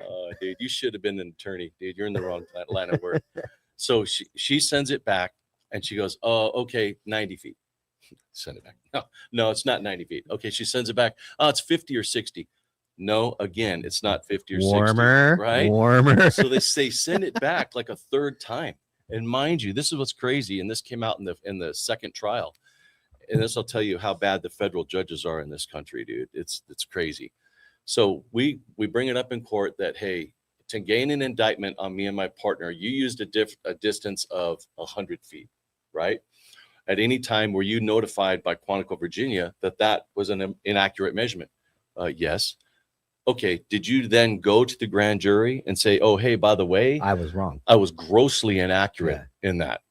And that's giving you a favor. I'm saying I'm using grossly inaccurate, but in actuality, you lied. Yeah. Okay. Stop. Yeah. You know what I mean? You lied. I'm giving you this one. Yeah. Stop. That's They'll make up full work for it. Like we unintentionally misguided by an error. We didn't lie. And here's the difference between scumbag lawyers and prosecutors and a cop is that if any time in an investigation you were one day realized, oh shit, I need to correct something on the record, you were going to go and say, I fucked this up, and if the entire trial is garbage now, so be it. Because that's the right thing to do, because this isn't personal when you're a cop. This is the law. That's why if you make an arrest, you, for your own health, you don't sit there and just wait out the case and hope there's a conviction. You move along, and then you revisit the case in 2 years and you're like, oh, I totally forgot about this. This is still in. Right. But these fuckers take it so personally to fucking hang it. You're also, as a cop, you're making some of those or you're documenting some of that stuff immediately after a critical incident where your brain is a little foggy and you're trying to be as accurate as possible. And 6 months, you might, like, if you're a cop and you think, I think he was 100 feet away in the middle of a foot chase or a car chase or a shooting. If it comes out it was 60 feet or 50 feet, you're done. You're getting drilled on the stand, and in a moment of chaos, your misjudgment of something that is very hard to judge in that chaotic moment, it's held against you forever and potentially lose the case. But an expert can get it wrong after the fact multiple times, and that's just, oh, it's just an error on, that's the problem right there. That's the problem.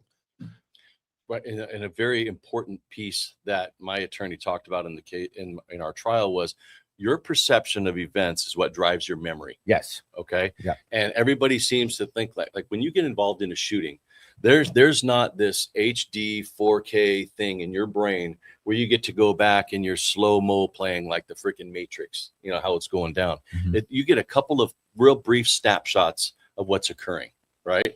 I know it is in my shootings. It was that way. There's no trigger discipline. You're not getting sight picture. You know what I mean? None of that stuff. And that's what's happening. Like when you're in a critical incident and you're in a fight, you're going to do your best to recall, right, in the heat of battle or whatever, what's going down. You know what I mean? What's frustrating is if you get one wrong, like in my case, I could have swore he was swinging with his right hand, but in the video, it's his left hand. So the classic argument, what's the defense attorney say? Well, were you lying then or are you lying now? It's funny. We covered something like that, and all you have to do is go, my bad. I like the cop that just wrote the chick a ticket for having a phone in her right hand, but she was missing her right hand. Clearly, he must have met her left. This guy had a right hand. No, but that was the thing about the state trial, right? The state 148 trial for the delay and obstruct. I had no problem walking away from that. I'm not personally invested in this arrest. It's not like somebody died because of this. I don't care. And for them to pick that up and just run with it at the FBI level is just it's insane, dude. When you really break down the nuts and bolts of this case, it's kind of crazy. Well, we got a bunch of media assets down here, so we got 2 YouTube videos and a bunch of pictures. Do you want to go through those and explain those, or use them? Sure, yeah. Did I send you the ones like Channel 7 or yep. something? Yeah, like I got them. Yeah, like Channel 7, it's a video, right? All right, give me 2 seconds. And this they played the day before.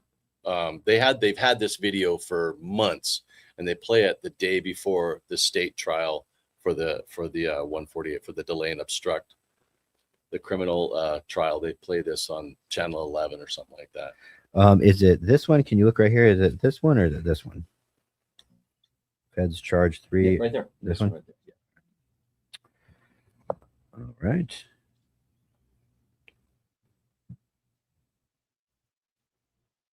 This video is age restricted on YouTube. Hold on, we're good. We just got to log into YouTube. All right. Let's try it. Mike, you got anything while I do this? Can I give you some background on this video real quick? Yeah, go ahead. All right. So this comes from one of the bystanders that's taping. Right. Obviously, he's not going to record the entire contact. He's only going to record from when it gets physical. So he records this on like a 2000s era flip phone, right? Like with a fisheye lens on it. And it was so dark. Like that night when we saw that video, it was nothing like what you're seeing right now.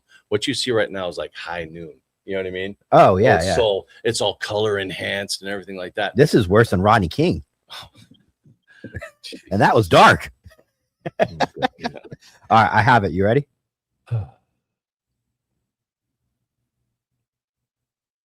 Three Pomona police officers are facing federal charges tonight for allegedly beating a teenager and then trying to cover it all up. The case has made news for years. Cover it all up. Here's video. KCAL 9's Tina Patel is live in Pomona with the video and reaction from the teen's family. Tina? Well, Lena, the Pomona Police Department is not saying anything on these indictments, only saying that the 3 officers involved remain on administrative leave. But the family of that teen says they hope this is the first step towards justice. Hey, no. Active fight Don't do right that. there. I got it. It's been more than 2 years since a fairgoer shot this video of Pomona police officers beating then 16-year-old Christian Aguilar. But his dad, Ignacio, says it's still hard to watch. Because it's heartbreaking to see Your son fights the police. Oh, my God. I can't even. And mind you, this is the clown that got arrested for drunk at public. All right. And him and his brother were the adults that were getting arrested. His son, unbeknownst to any of us, we had no idea that his son was a person that we ultimately took into custody. Yeah. That I ended up arresting. Had no idea. And mind you, when they say child at the fair, right? Yeah. He's 5'8", 185 pounds. Okay. He's not a child like no. 12. Tyler's heavier. And shorter. Can you go back again? Though? Or you can run that video back. I got to see it again. Yeah. 3 Pomona police officers are facing federal charges tonight for allegedly beating a teenager and then trying to cover it all up. The case I has love made that. That language right there is news for perfect. years, and there is video. KCAL 9's Tina Patel is live in Pomona with the video and reaction from the teen's family. Tina? Well, Lena, the Pomona Police Department is not saying anything on these indictments, only saying that the 3 officers involved remain on administrative leave. But the family of that teen says they hope this is the first step towards justice. Hey, don't do that. I got it. It's been more than 2 years since a fairgoer shot this video of Pomona police officers beating then 16-year-old Christian Aguilar. But his dad, Ignacio, says it's still hard to watch. Just right now, at face value, I think they were trying to get another Rodney King on you. 100%. Nope. No problem with it. But can you back up the video real quick? I'm going to explain something real fast. Go back. Obviously, it picked up after your mid. What happens before that? Before this, there's a crowd. The 2 officers are escorting like this. We arrive on scene. Obviously, now there's a crowd of probably 50, 60 people around. Just everybody's catcalling and talking, doing their normal stuff. So our responsibility is rear security. So as soon as I get there, we push everybody back like this, and a whole entire crowd stops except one guy. And you know who that is? That guy. Right? That's the guy. He wasn't just innocently standing there eating his popcorn. No, holding a balloon, cotton candy. No. I pick on him later. But with this, I put your hands up there. Everybody stop. Back off like this. Everybody backs off except this clown, right? He breezes right by me. and I reach out just to try and grab a hold of him, and he's just out of my grip. So I go to reestablish my grip. I'm trying to grab him. I go, hey, can you guys step over here for a second? Because again, let's paint the picture here. It's Wednesday night. It's 10 p.m. It's the end of the fair. I've already been working 18 hours. I got to be back at work at 6 o'clock tomorrow morning. I don't want any problem. All I'm trying to do is get this guy separated because he's obviously an agitator, and he's now between me and the backs of my officers. Yeah. So therefore, I have to act. You know what I mean? And all I'm trying to do is pull him off to the side and calm him down. The video doesn't show that. The video doesn't show me bringing him off to the side, calming him down.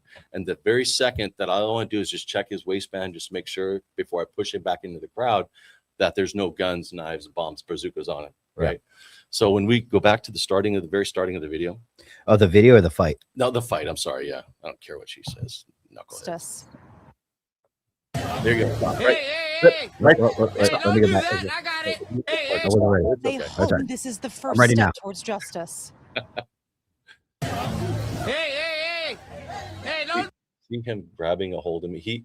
When we first get together like this, and he grabbed his fist comes up on my face, right?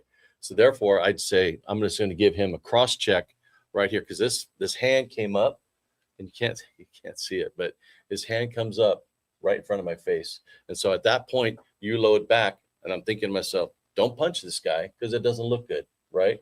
So I just cross check him right across here to gain space and get him away from me. And as I do that, he grabs a hold of my shirt. And that's what gets that second elbow. Yeah. Is because he's now grabbing onto me. And you know, when somebody grabs right here. See him? Yep. He's grabbing Yeah. You're not grabbing me. Yeah. So, you know, you know I'm a cop, right?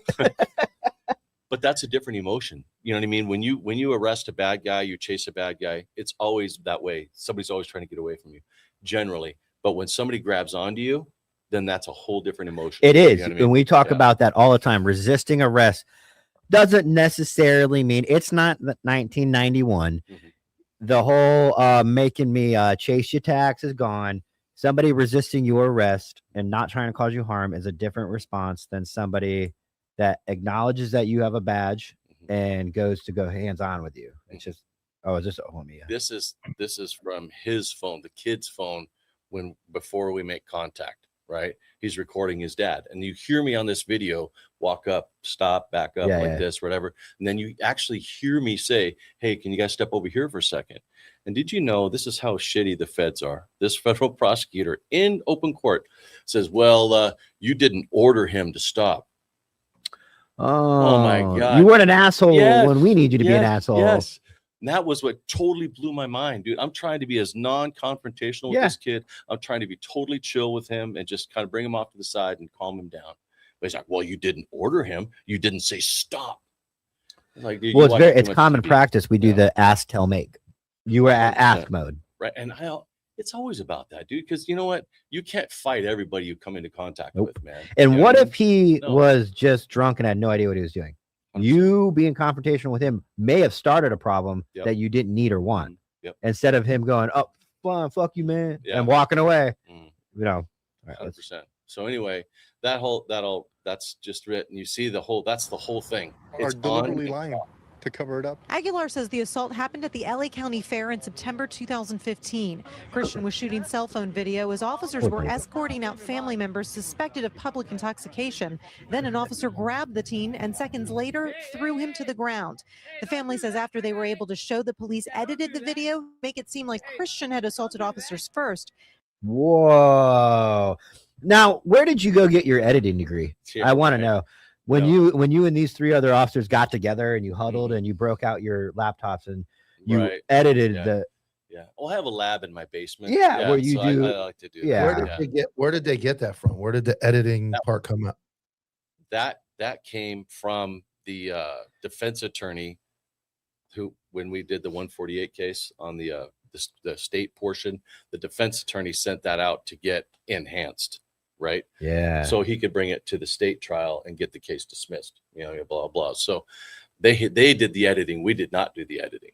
You know what I mean? We have the original, and I wish I could show you the original, which it's so much darker because you're in an alcove there And all that's the only lighting is like the light from the Ferris wheel. There's no under alcove lighting. That's ambient lighting. Yeah. You know what I mean? So I'm underneath there- surprised the yeah. courts are you're allowed to use enhanced. Worded so bad. Like, it's so bad for you guys. Like, one, they stopped the video because the rest of that video, I'm sure, shows you guys peacefully handcuffing him, right? He's in Yeah, custody. absolutely. There's no further blows after he's on the ground, which is the point, is to get him in a position to cuff. They stop it there. Then they use the words, if you're paying attention, they said family members. They didn't say his dad. The very guy they're interviewing is the guy that's arrested, but they say filming family members who are allegedly intoxicated. So Allegedly intoxicated. Yeah, also it's the actual, like you're saying, that's the dad who was arrested that's talking, right?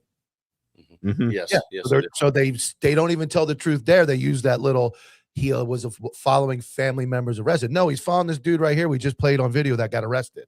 Like, they don't say that. So this whole article is obviously trash. It's a hit It's garbage. and it's Yeah. clickbait. That's all it is. You know what I mean? But And- what's crazy is it never caught traction. You know, it never picked up. Like they ran this, you know, repeatedly when thinking there's going to be these huge protests, riots in the streets, burning cars. None of that happened. I It was a love big nothing. I love the still image that the news went with. Yeah, that's Look cool, at huh? this. Yeah. What Look did at you. What was the agency's response? Well, hold on. Look at this, Mike. This is what they chose, the one with the still image with this guy's hand behind his back Of course. and Chad standing aggressively.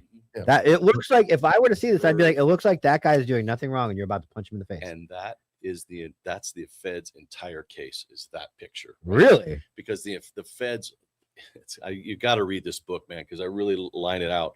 Their entire case is predicated upon emotion. They play that video probably 20 or 30 times to the jury. They leave this picture posted up there, you know, in huge, you know, high definition Shouldn't for be the allowed to do jury that. to jury sit there and look at. And then there's another picture that you'll see, if I sent you another still of this, where it's more of a defensive posture, where you can see that he's got a hold of me and it looks like he's swinging down on top of me. All right, let me see. Is it this one? Yeah, exactly. That's the one that we pulled out of that. It's like, Yeah, wow. how you can reverse a narrative like that. wow. So if that's the only case, isn't that crazy? Were you guys able to Yeah. present that Oh yeah. and be that like, was- listen, if we're pulling still Yeah, images here, yeah, let's this- pull some still images. This was one of our wins right here. That made it to where I felt like I didn't need to testify, because we found this through our own research on that video. But it's funny how, you know, they say a picture set tells 1,000 words. The video tells 1,000,000 words, but it doesn't tell the whole story. You know what I mean? And that's why their entire case is based only on emotion. That's it. Yeah. You know what I mean? And the way As they're very most good at what civil they do. rights cases are. 100%. Yeah. 100%. You know what I mean? And it just, thankfully we found this. We utilized this the last day during our closing arguments. We brought it in during the evidence submission portion of the trial, but then we didn't overuse it during the trial itself. So we saved it more for the closing arguments. So therefore, that's something a little more fresh. The jury goes, oh, well, here it doesn't look like a 12-year-old boy carrying balloons and eating, popcorn. Yeah. Well, no, yeah, he definitely doesn't. Maybe he No. put his balloon down. Right. To strike Yes. you. Yeah. Yeah. Um, So that's it. And then that's, we luckily, by the grace of the Almighty, got a 12-0 verdict, and, Really? 12-0, dude, not guilty. Yeah. A full exoneration. Yeah. Dude, that makes me so happy. I hope that prosecutor retired after that. No, he's a federal judge now. Oh, okay. Yeah, he's a federal judge. Yeah. So this was your first story that's crazy. And you're obviously prejudiced against ninjas. We'll get into that. Bladed weapons. Yeah. So you're shooting. Now, the outcome of the shooting of a guy with a samurai sword, was there anything crazy about that? Was this case used in that case for your credibility? No. Because this never went to trial. The sword case never went to trial. Okay. Never went anywhere. Ended up getting my shoot letter, got cleared on all that. But it's just the mental portion, because after I came back from this federal trial, which was, 3 years, I'm out almost 3 years, 2.5 years, finally come back to work.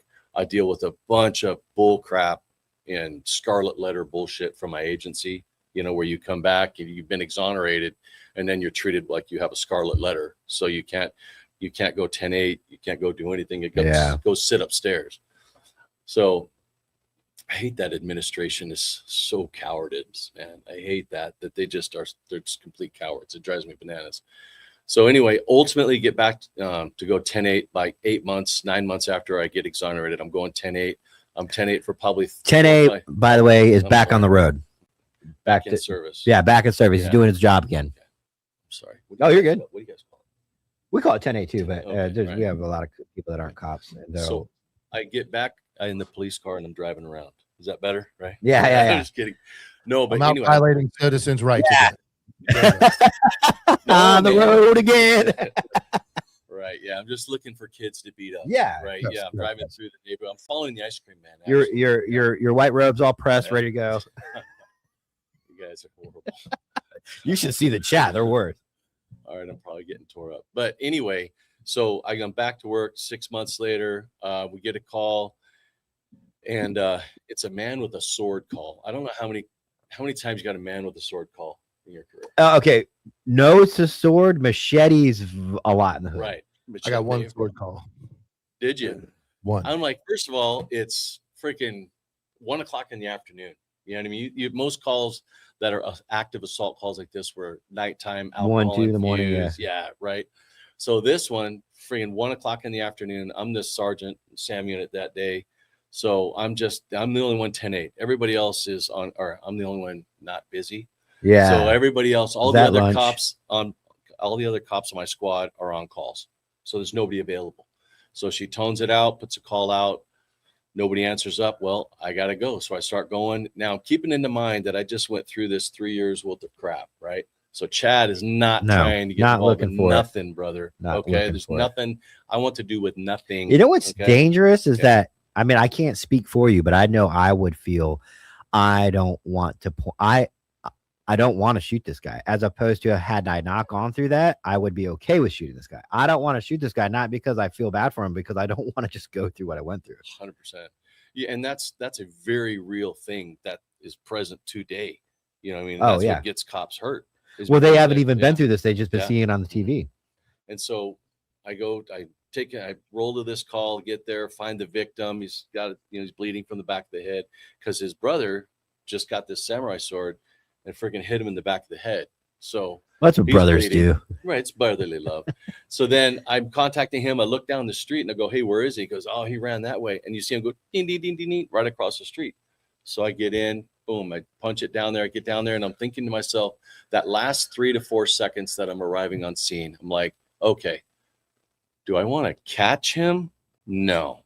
Do I want to contain him? Absolutely. I'm not getting out and foot pursuing this guy. No. Not going to happen. But I'm going to contain him, right? So I pull around the block like this, thinking, okay, well, he's trying to hop this fence, so I'm just going to go sit like half a block up, and I pull in that driveway.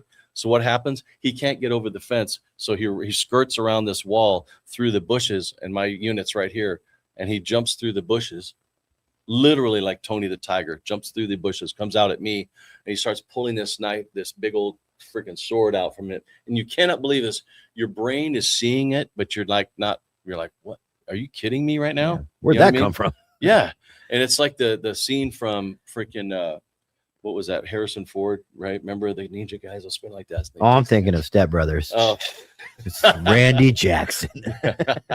no, but anyway, he comes through the bushes. He jumps out. He's pulling his sword out. And I'm like 10 feet away, 6, 8, 10 feet away. And I'm like, stop, put the, drop it. Let me see your hands. Stop, stop, stop. And then officer involved shooting occurs, right? And then he just goes down. Unfortunately, his wounds were, terminal. So Effective. he passed away. Yeah, it was sad, and just any loss of life is tragic, in that. And I took no personal, joy in it, but he left me no choice. I'm not going to run around the back of my police car and wait for him to chase me. That's okay. It's called tactical retreat nowadays. Yeah. No, that's not happening. But anyway, that's that. So I come back I go out, for a couple of weeks on that shooting. I come back, I get another call of a man with a machete, right?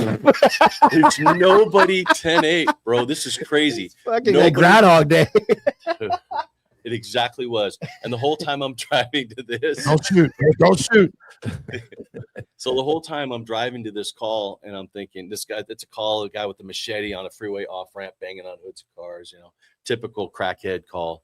So as I'm going there, I'm like, man, I hope this guy's not there. Yeah. Sure I enough, do the same thing. Thank God he's in the wind by the time I got there. You know what I mean? That, I end up doing area search, don't find him. So then watch commander, hey, 1019 wants to hear about what happened. It was this ghost. Right. So I get there, tell the watch commander, hey, that's kind of a big nothing. We have no victim of anything. Nobody stuck around. It was just somebody reporting it? Correct. Yeah. Yeah. So I had no victims, had no nothing. It's a big nothing. All right. Okay, cool. So then I'm walking out of the watch commander's office. I bump into the deputy chief, right? And deputy chief's he's an all right guy. You know what I mean? He's just doesn't have a spine, dude. Yeah. You know what I mean? It's sad to say, but none of He's them not do. for the boys. Right. So he stops me and he goes, hey, Chad, I just want to let you know the family of the sword guy has retained that same prosecutor from your Fed case. Oh, that'll and they're ruin your suing day. the city. And I was like, okay, well, I'm not happy to hear that, but I'm okay with it because you know why? I've got an HD 4K video and audio of the entire incident, right? So play the video and then you tell me what you think. That's the we have the video? You have it, buddy. All right. Yeah, is this a still image? That's a still. There Oh, should be- I got you. Yeah, Yep. I know where to go. All right, give me like 2 seconds. Enhance. Are you altering the video right now? Yeah.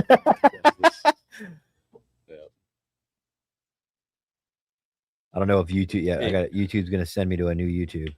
Hey, Mike, you got time for a quick story while he assesses this? Absolutely. Yeah. So I get the location of today's festivities, and I show up to the front of said location, and it's a very nondescript location. And the only vehicle that's in front of this location is a white panel side van, right? Mhm. So I Yeah. pull up next to this van and look over at my wife and I go, dude, I'm getting whacked right now, bro. Come You know on what I mean? inside. You know what I mean? I'm gonna get fucking picked up, dude, thrown in this white van. That's You know, the 10-8, that's I'm gonna jump that's the out to meat. the That's actually the meat van. There's a meat place next door that'll make our guys happy. But yeah, it's a very You disappear and then they make me. Oh, is that it's that a gay sketchy porn studio? situation. Is that what it is? No, these guys call it the deli shop. And that's just, oh god, these guys are nuts. Real quick, want to hit some super chats. CC said $5. RIP to my brother, San Juan, Puerto Rican Police Department, Army Infantryman Gabriel Morales, end of watch 5/1/2026, badge number 2548. RIP, brother. Back earlier, Chodzilla said, "What's wrong with the name Chode? His nickname's Chode. We self-chosen nickname, as far as I know, by the way." Six Jedi's asked, Chad, did you go to Rio Hondo Police Academy? I sure did. Oh. Yeah, class 140. All Only the right. strong survive. That's our You're a that's vet our too, regular- right? You said you're a vet? No, Oh, no, no, vet no. of Fort One Knox. of our guys was asking if you're not air assault, then you can't be part of the club. So That's what it is. G Money is gay. New meat options in the deli. Y'all should stop by. That's their inside joke. Ty Burns 8271. Is that someone you know? It might be. I'm going to find out in like 30 seconds when we find out. It He could be. said, "Let's go." Thank you, Ty, for the super chat. All right. Yeah, I have to pre-screen moons first.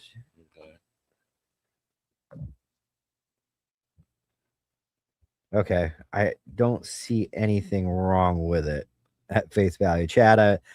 And I have to pre-screen these guys' questions. Wait, Chad, no. This is the same guy that I want to challenge you to a mustache fight. Yeah. Who is this guy? Oh, that's Moon Cricket. He's a regular in here. He said, Chad, any advice on writing a book? I'm currently writing a book about how September 11th affected me when I was in 3rd grade. I'm calling it I Remember. These guys are nuts. I don't know. Just get a ghostwriter to help you. Did you self-publish? No, I have a publisher, Ballast Publishing, published my book. Ballast did? Yeah. Um, Same one, that Eddie Gallagher Yeah, story. yeah. I talked to him a little bit. Yeah. Did he come to you or did you go to him? No, I'm meeting Andy tomorrow. It's the publisher. Yeah. Yeah. We have a podcast with him tomorrow. No, my no. audiobook. No. But when you to publish your book, did they approach you? Or did you No. approach them? I went to him. Actually, I had read Eddie's book. You know what I mean? And then Man that in the was Arena? Yeah, the man in the arena. And that was because our stories are kind of very eerily similar, like his obviously on the military side, Yeah. mine on the law enforcement side, but just the silliness and the depths that the government will go through, to put a case on you and put you in prison.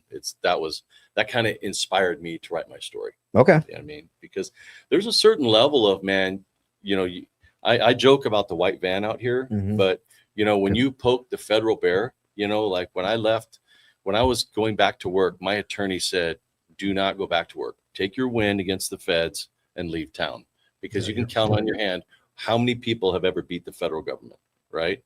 So he's like, take your win, Chad, go to Texas, retire. You know what I mean? Because you poke the federal bear, all these 3-letter agencies talk to each other. You know what I mean? Yeah. And he's like, you know what took down Al Capone, right? White collar. Taxes. IRS, man, right? Yeah. Treasury. The feds, so yeah. he's like, these people have very deep pockets and they're extremely vindictive. Oh yeah. Yeah. Real quick, well, just a couple more. Moon Cricket. Oh, I can't believe I said that. Moon said, "What if you tried to shoot the sword guy, but he stopped the bullet with a blade? What then, tough guy?" They paved. If that's somebody I know, I'm gonna crack up, dude. 6 Jedi's, $5, class 132. So anyways, let's get to that critical incident. Critical incident community briefing about an officer-involved shooting that occurred March 30, 2020 at Reservoir and 3rd Streets in the city of Pomona. Pomona Police Corporal Chad Jensen located a fleeing suspect who was wanted for assault with a deadly weapon, with a sword being the weapon, that caused a 4-inch laceration to the victim's head. The shooting occurred when the suspect pulled the 26-inch sword from his waistband and advanced toward the retreating officer. The shooting is the subject of 3 comprehensive and independent investigations by 3 entities. The Los Angeles County Sheriff's Department will conduct the criminal investigation. Once completed, the Sheriff's Department will submit their investigation to the Los Angeles County District Attorney's Office for review. The Pomona Police Department will also review the case to evaluate and determine if the use of deadly force adhered to the department's policies and procedures. No conclusions will be made until the investigations are completed. A word of caution: the images and language you are about to see and hear may be disturbing, especially to young viewers.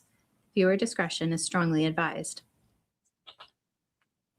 Police received a 911 call from a man who said the suspect had attacked him and injured him in the back of his head with a sword.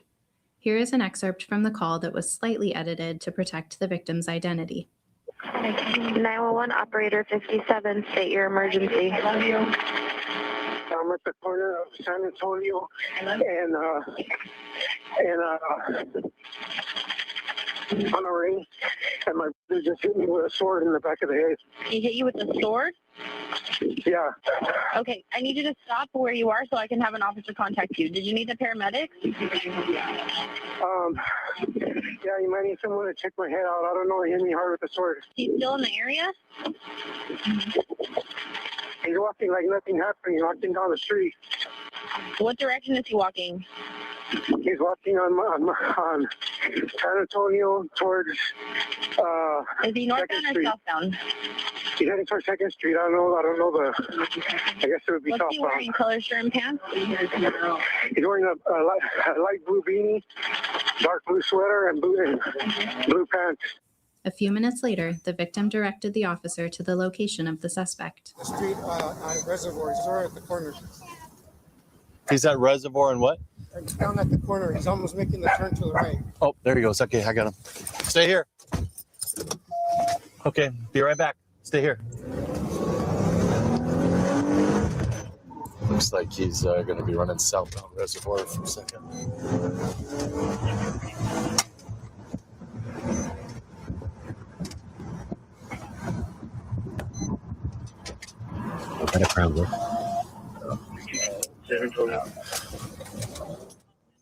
As the officer arrived, the suspect fled and attempted to conceal himself behind bushes. Here's the body-worn camera footage of the encounter. Stop, motherfucker. Oh, yeah, now. Stop, yeah. now. Let me see your fucking hands. Stop. 998, Pomona, 998. 2nd and Reservoir, 998.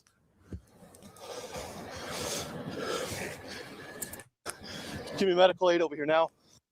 Note the officer told him to stop and to show his hands. That's called when the him a motherfucker. non-compliant suspect pulled the sword from his waistband and advanced toward the officer. Any logical person would have thought he ditched that sword. Like if he hadn't brandished it, that's Taking gnarly, steps dude. forward, I don't see a while sword. the officer took several steps back.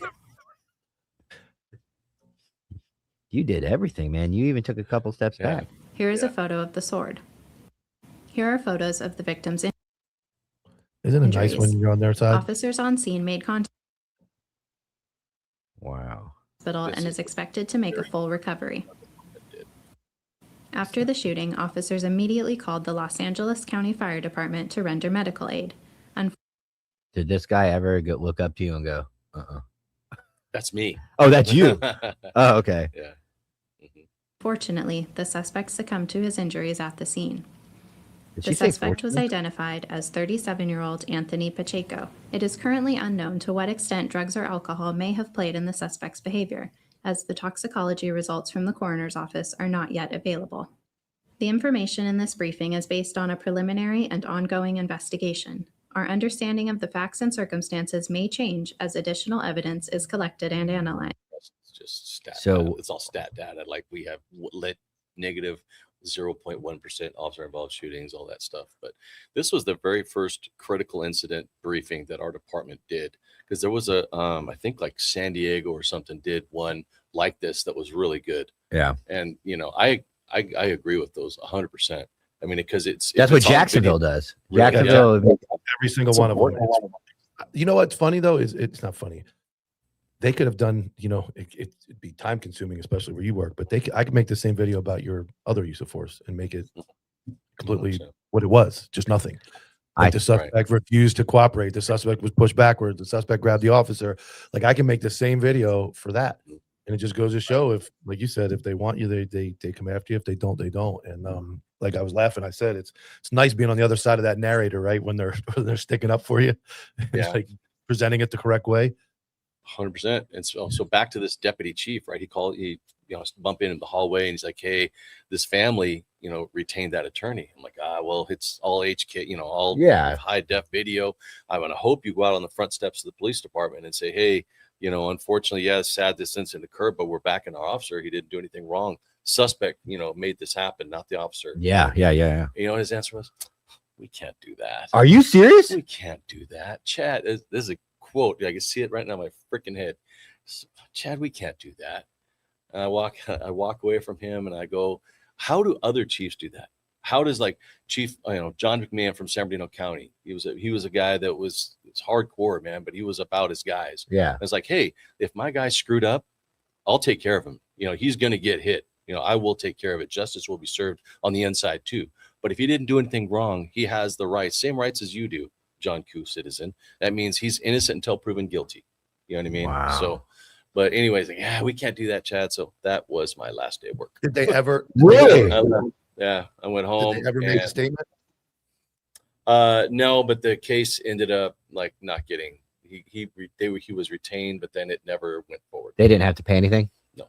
And they lost you over that. Yeah, that 100%. Had that deputy chief. Yeah. Deputy chief looked you in the eyes and even said, "We're gonna do what we can for you, man. We got your back." Even just giving you something, but they lost you. How many years? I don't know what you can and can't say, but if you looked at it, how many years do you think you still would have stayed with the Pomona County or Pomona Police Department had that not happened? Well, I was probably going to do 5 more years. 5 more years. Yeah. Can you 5 more imagine? years, yeah. Let's look at it financially. Yeah. What they would have saved. You were a Yeah. supervisor? I was a corporal at the time, but then acting sergeant. Yeah. Mhm. It just Yeah. blows my mind, dude. Yeah. And then they gave morale up- too. Yeah, they gave up an experienced guy who Mhm. involved in critical incidents. And again, I don't know you, never met you till today. I can watch that and know you're a good cop. It's simple to see, controlled, just tactics, the demeanor, it's all there. And they instead of doing what's right, they're willing to lose an excellent officer. And that is my whole problem with law enforcement. They don't care. They'll replace you with somebody the next day that's not as good, doesn't matter. And when they fuck up, they'll just put them in federal trial, right? Fuck, get to the next one. But to watch you do that and handle yourself, that's, like I said, I would, that's a guy I want to work with. That's a guy that can handle those situations in that manner, have the wherewithal to call it out, render aid immediately, like all the things I'm seeing. It's unfortunate that they wouldn't get up there and defend you, and especially in like you said, a 4K obvious. There's nothing else you could do. New but image get of a guy like forward. this with a knife coming at you. Yeah, And what I else mean, can you possibly do? I honestly think it's. I'm a realist, dude. I think it looks good that you took a couple steps back. To me, as a citizen, I'd say that officer did not want to shoot him. He even took a couple steps back to buy him a fraction of a second to maybe not have to pull the trigger. And it does, but it's like we go to Bruno and all the other ones. He didn't have to though, right? But he did. No, and then you're right, Mike, because now I want to see every cop take 2 steps back. Exactly. So if they don't, it doesn't matter. He could actually have gone forward. It doesn't say you have to retreat, right? You don't have to remove. Yes. Could have run him over. There's a bunch of options there, but yes, that one looks better, but let's not lose sight that if he jumped out, yelled motherfucker and shot him, it's still good. Still good all the way around. Doesn't change it. Right. I mean, once he pulls the sword out, because the argument then is, okay, he's pulling the sword out to do what? Is he pulling it out to lay it on the ground? No, you waited. You did very well. Now you put it over his head and try and cut you in half. Yeah. You know what I mean? So, and again, this is what's crazy about these critical incidents. And, you're being held, your feet being held to the fire about an incident that took 2.2 seconds, right? From beginning to end. The part where you hear me make that sound like, oh shit, like that's an internal, oh shit. Yeah. There is no memory between the oh shit and him hitting the ground. You can't, there's, like I said, there's no sight picture. You go to the range, right? You're squeezing off rounds at the range. You're thinking to yourself, oh, I got to breathe. You know what I mean? Right. Okay. And don't push it. Don't pull it. Right. Like this. There's none of that. No decision is being made to shoot. It's all your muscle memory. You know what I mean? And it's time on the street and in the job. You know what I mean? But it's crazy. Why didn't you shoot him in the leg? Oh, wait, let's talk before we end it. Let's talk about the kind of criticism that you may receive for your shot placement. My shot placement, yeah, that was the scary part about this, is because I'm in Los Angeles County, right? Mm-hmm. So they are cop hunters in the DA's office, and if they have a chance or an opportunity to hang a cop, they're absolutely taking it. So there was a LAPD whiz bang female cop that ended up getting into a shooting, shot 15 rounds or something like that. She got prosecuted for like her last 3 rounds, right? So with my shot placement, the first 3 rounds hit him here in the chest, and this last one hit him in the head and came out like right up here and went out the top of his head. So the only concern that I had was, the first 3 shots, did that stop the threat? And then the last round was because you wanted to kill him. You see the way these ridiculous defense attorneys and these prosecutors who are prosecuting cops think, oh, well, you should have just done 3 shots. You know what I mean? Yeah, well, obviously the 4th shot's because he's falling forward, and because the 4th one would have followed up right here, but he's falling forward, so it caught him straight in the noggin and out the top. You know what I mean? That actually would have been good placement. Right, 100%. Yeah. But what's crazy is, think about it. You have some piece of trash prosecutor or DA that's coming after you to try and hang you, right? Well, I didn't try to shoot him in the head. I shot center mass. That was it. Stop. That's it. You know what I mean? And it's crazy because I don't know about you guys, but whenever I'm involved in a situation like that, there is no video that I can stop in my head. You know what I mean?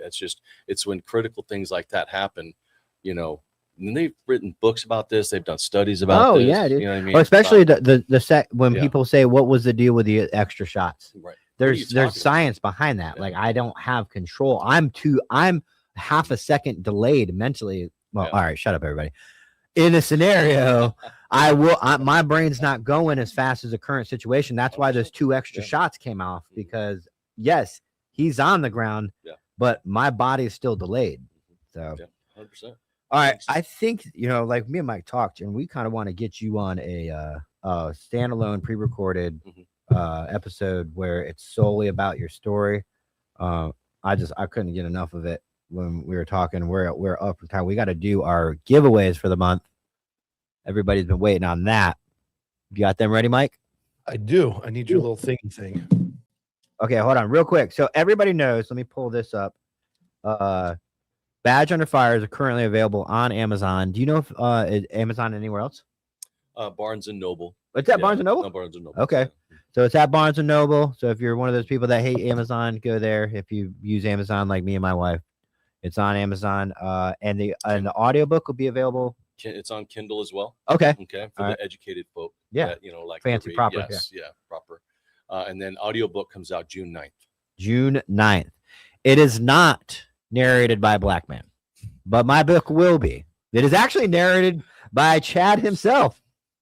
We always joke about that. Is it exhausting to do that? Absolutely. Absolutely. Because you're used to talking. Did you guys dictate reports when you were caught? No. You guys when all I started, handwritten? when I started, we did. Yeah, that's one thing. Our agency, we were very fortunate. Any in custody and a felony, you could dictate.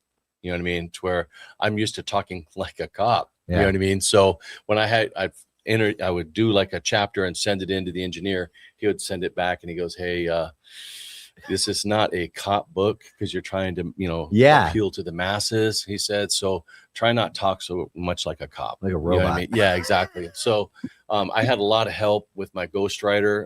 Shout out to Steve Johnson. He was an awesome ghostwriter helping out with this book because I'm not smart enough to formulate sentences and to make a book out of it. I'm just not that smart, but he did a great job. And then also all the editors at Ballast Publishing, they're kick butt. All right. They're awesome. All right, everybody, go support Chad. Well, Mike gets the are we ready to do this? I'm gonna let Chad actually pick the numbers. Put the numbers in first, though. I got it. Where do you want to start? Just pick one of the giveaways, but give me the numbers. We'll go Patreon and go with the big one. So let me get Patreon up. This one's going to take. This is for the end of the month gifts and Mike will go through each one and what they're for. One between 1 and 259. All right. So everybody can see it says 145, but that's from the last giveaway. All right. So don't get excited. All right, well, let me know when you're ready, Mike. Good. All right. So go ahead and tap that number, Chad. That was funny. 213. Oh boy. All right. It's going to take me a second. So 50, 100. All right. 215? No, 213. All right. Hold on. 50, 100, 200, 250. We got the 13th line. So the Patreon winner is 1, 2, 3, 4, 5, 6, 7, 8, 9, 10, 11, 12. You're going to count to 213. 13. Andrew. I have his information right here.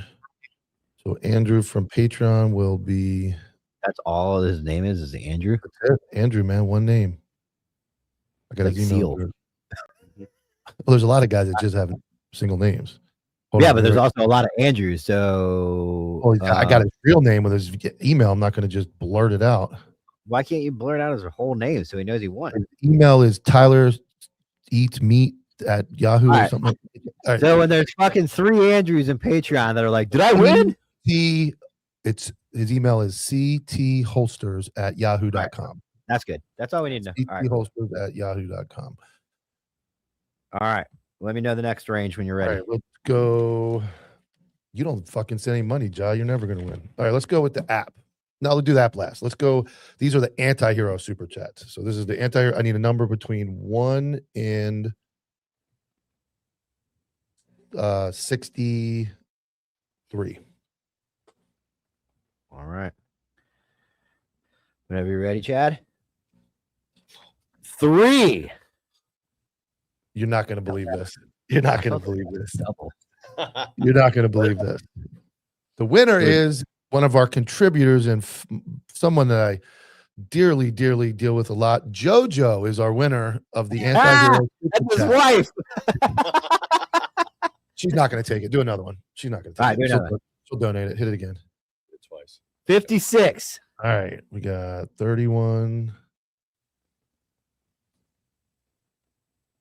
Hold on. I got to do math here. What's 63 minus 56? What's that? 7? 2, 7. Wheeler. Yeah, M. Wheeler. He's got a cool M. name. Wheeler. Yeah. For the M. super Wheeler. chat of anti-hero. Yep. M. Wheeler, anti-hero. All right. Next one is counterculture. Counterculture super chats. Yeah, this is between 60, 31, 63, between 60. 1 to 60. 1 to 60. All right. 21. 31 minus 10. 1, 2, 3, 4, 5, 6, 7, 8, 9, 10. Cody. Cody. I think that's his only name. It's Cody from don't fucking start giving me shit. I can't get that. Cody from Anti-Hero. Is All this right, super now chats? That's super chats. Yep. That's Anti-Hero Countercall. Now we're going to the app because we're doing app giveaway. Let me get the app up. The app is his screen name's Cody. Yeah, but he's got a different name. His name is Cody. I forget what his screen name is. I'll go back. You know how to find this guy. Yes, I know how to find all of them except for the only one I have the email address. Whatever. I have the full name. I just wrote them down so I can remember them. All right. The app is between 1 and 45. 1 and 45. All right. And this, I just have email addresses. 32. 32 is. Hold on. I can't fucking read it. I'm going to put the email right in the chat if it lets me. The winner from the app is looney1@outlook.com, whoever that is. That's all I have. Looney one.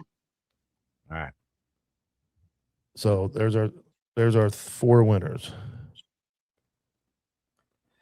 All right, guys. Now what do you want to do at Yahoo at Outlook.com? We'll do tomorrow we'll give away one we'll go back with all these numbers and we'll give away from the Patreon. Let's give away 2. We'll give away 2 free month 1 month memberships to the app in Patreon tomorrow. All right. Are we gonna do it just on the regular Tuesday broadcast? Yeah, we'll just do a regular Tuesday broadcast. Or we can do it. You want to do a Patreon later? I mean, it's up to you. No, we can. We'll do it right. Yeah, tomorrow's broadcast. We will go back. You know what? We're gonna give away 3. We'll give away 3. We'll go 1 Anti-Hero super chat, 1 counterculture super chat, 1 person from Patreon. We'll give away 3 1-month trials to the app tomorrow. How's that? If you already have it, tough your titties. Scrooge kicking in? Is your Scrooge kicking in? Like that's a lot of money to be giving away. You all right? You know what? No. You know what? Let's do it. Actually, you all 4 of you that just won, just send $25 and you'll get something in return. Okay, all right. Jay. Oh, there's Cody. All right, Jay and Cody both asked. They gotta know. It's an inside joke. What's your favorite shark, Chad? It's a great white. It's a good Chad answer. Chad should be on the camera when he answers. There it goes. Great white. Great white. There you go, guys. You got it. All right, tonight, K9 stepped out today. Didn't do sports. But he is doing his sports with K9 7:00 on the Counterculture Network. So make sure you turn into that. Picking up steam. That other night before the final, 30 live viewers. Yeah, it's picking up steam. So I think he's gonna have to do it. We were talking last night. He's gonna have to be live before those big events now. That and he's gonna have to thumbnail and some good show prep. So go join him, give him some support. 7:00 Counterculture Network tonight, Eastern Standard Time. We will see you tomorrow, 1 p.m. Eastern Standard Time, right here. And if you haven't, please subscribe to the YouTube channel. And of course, go pick up Chad's book, Badge Under Fire, on Amazon or Barnes and Noble. We'll see you guys tomorrow. You will love.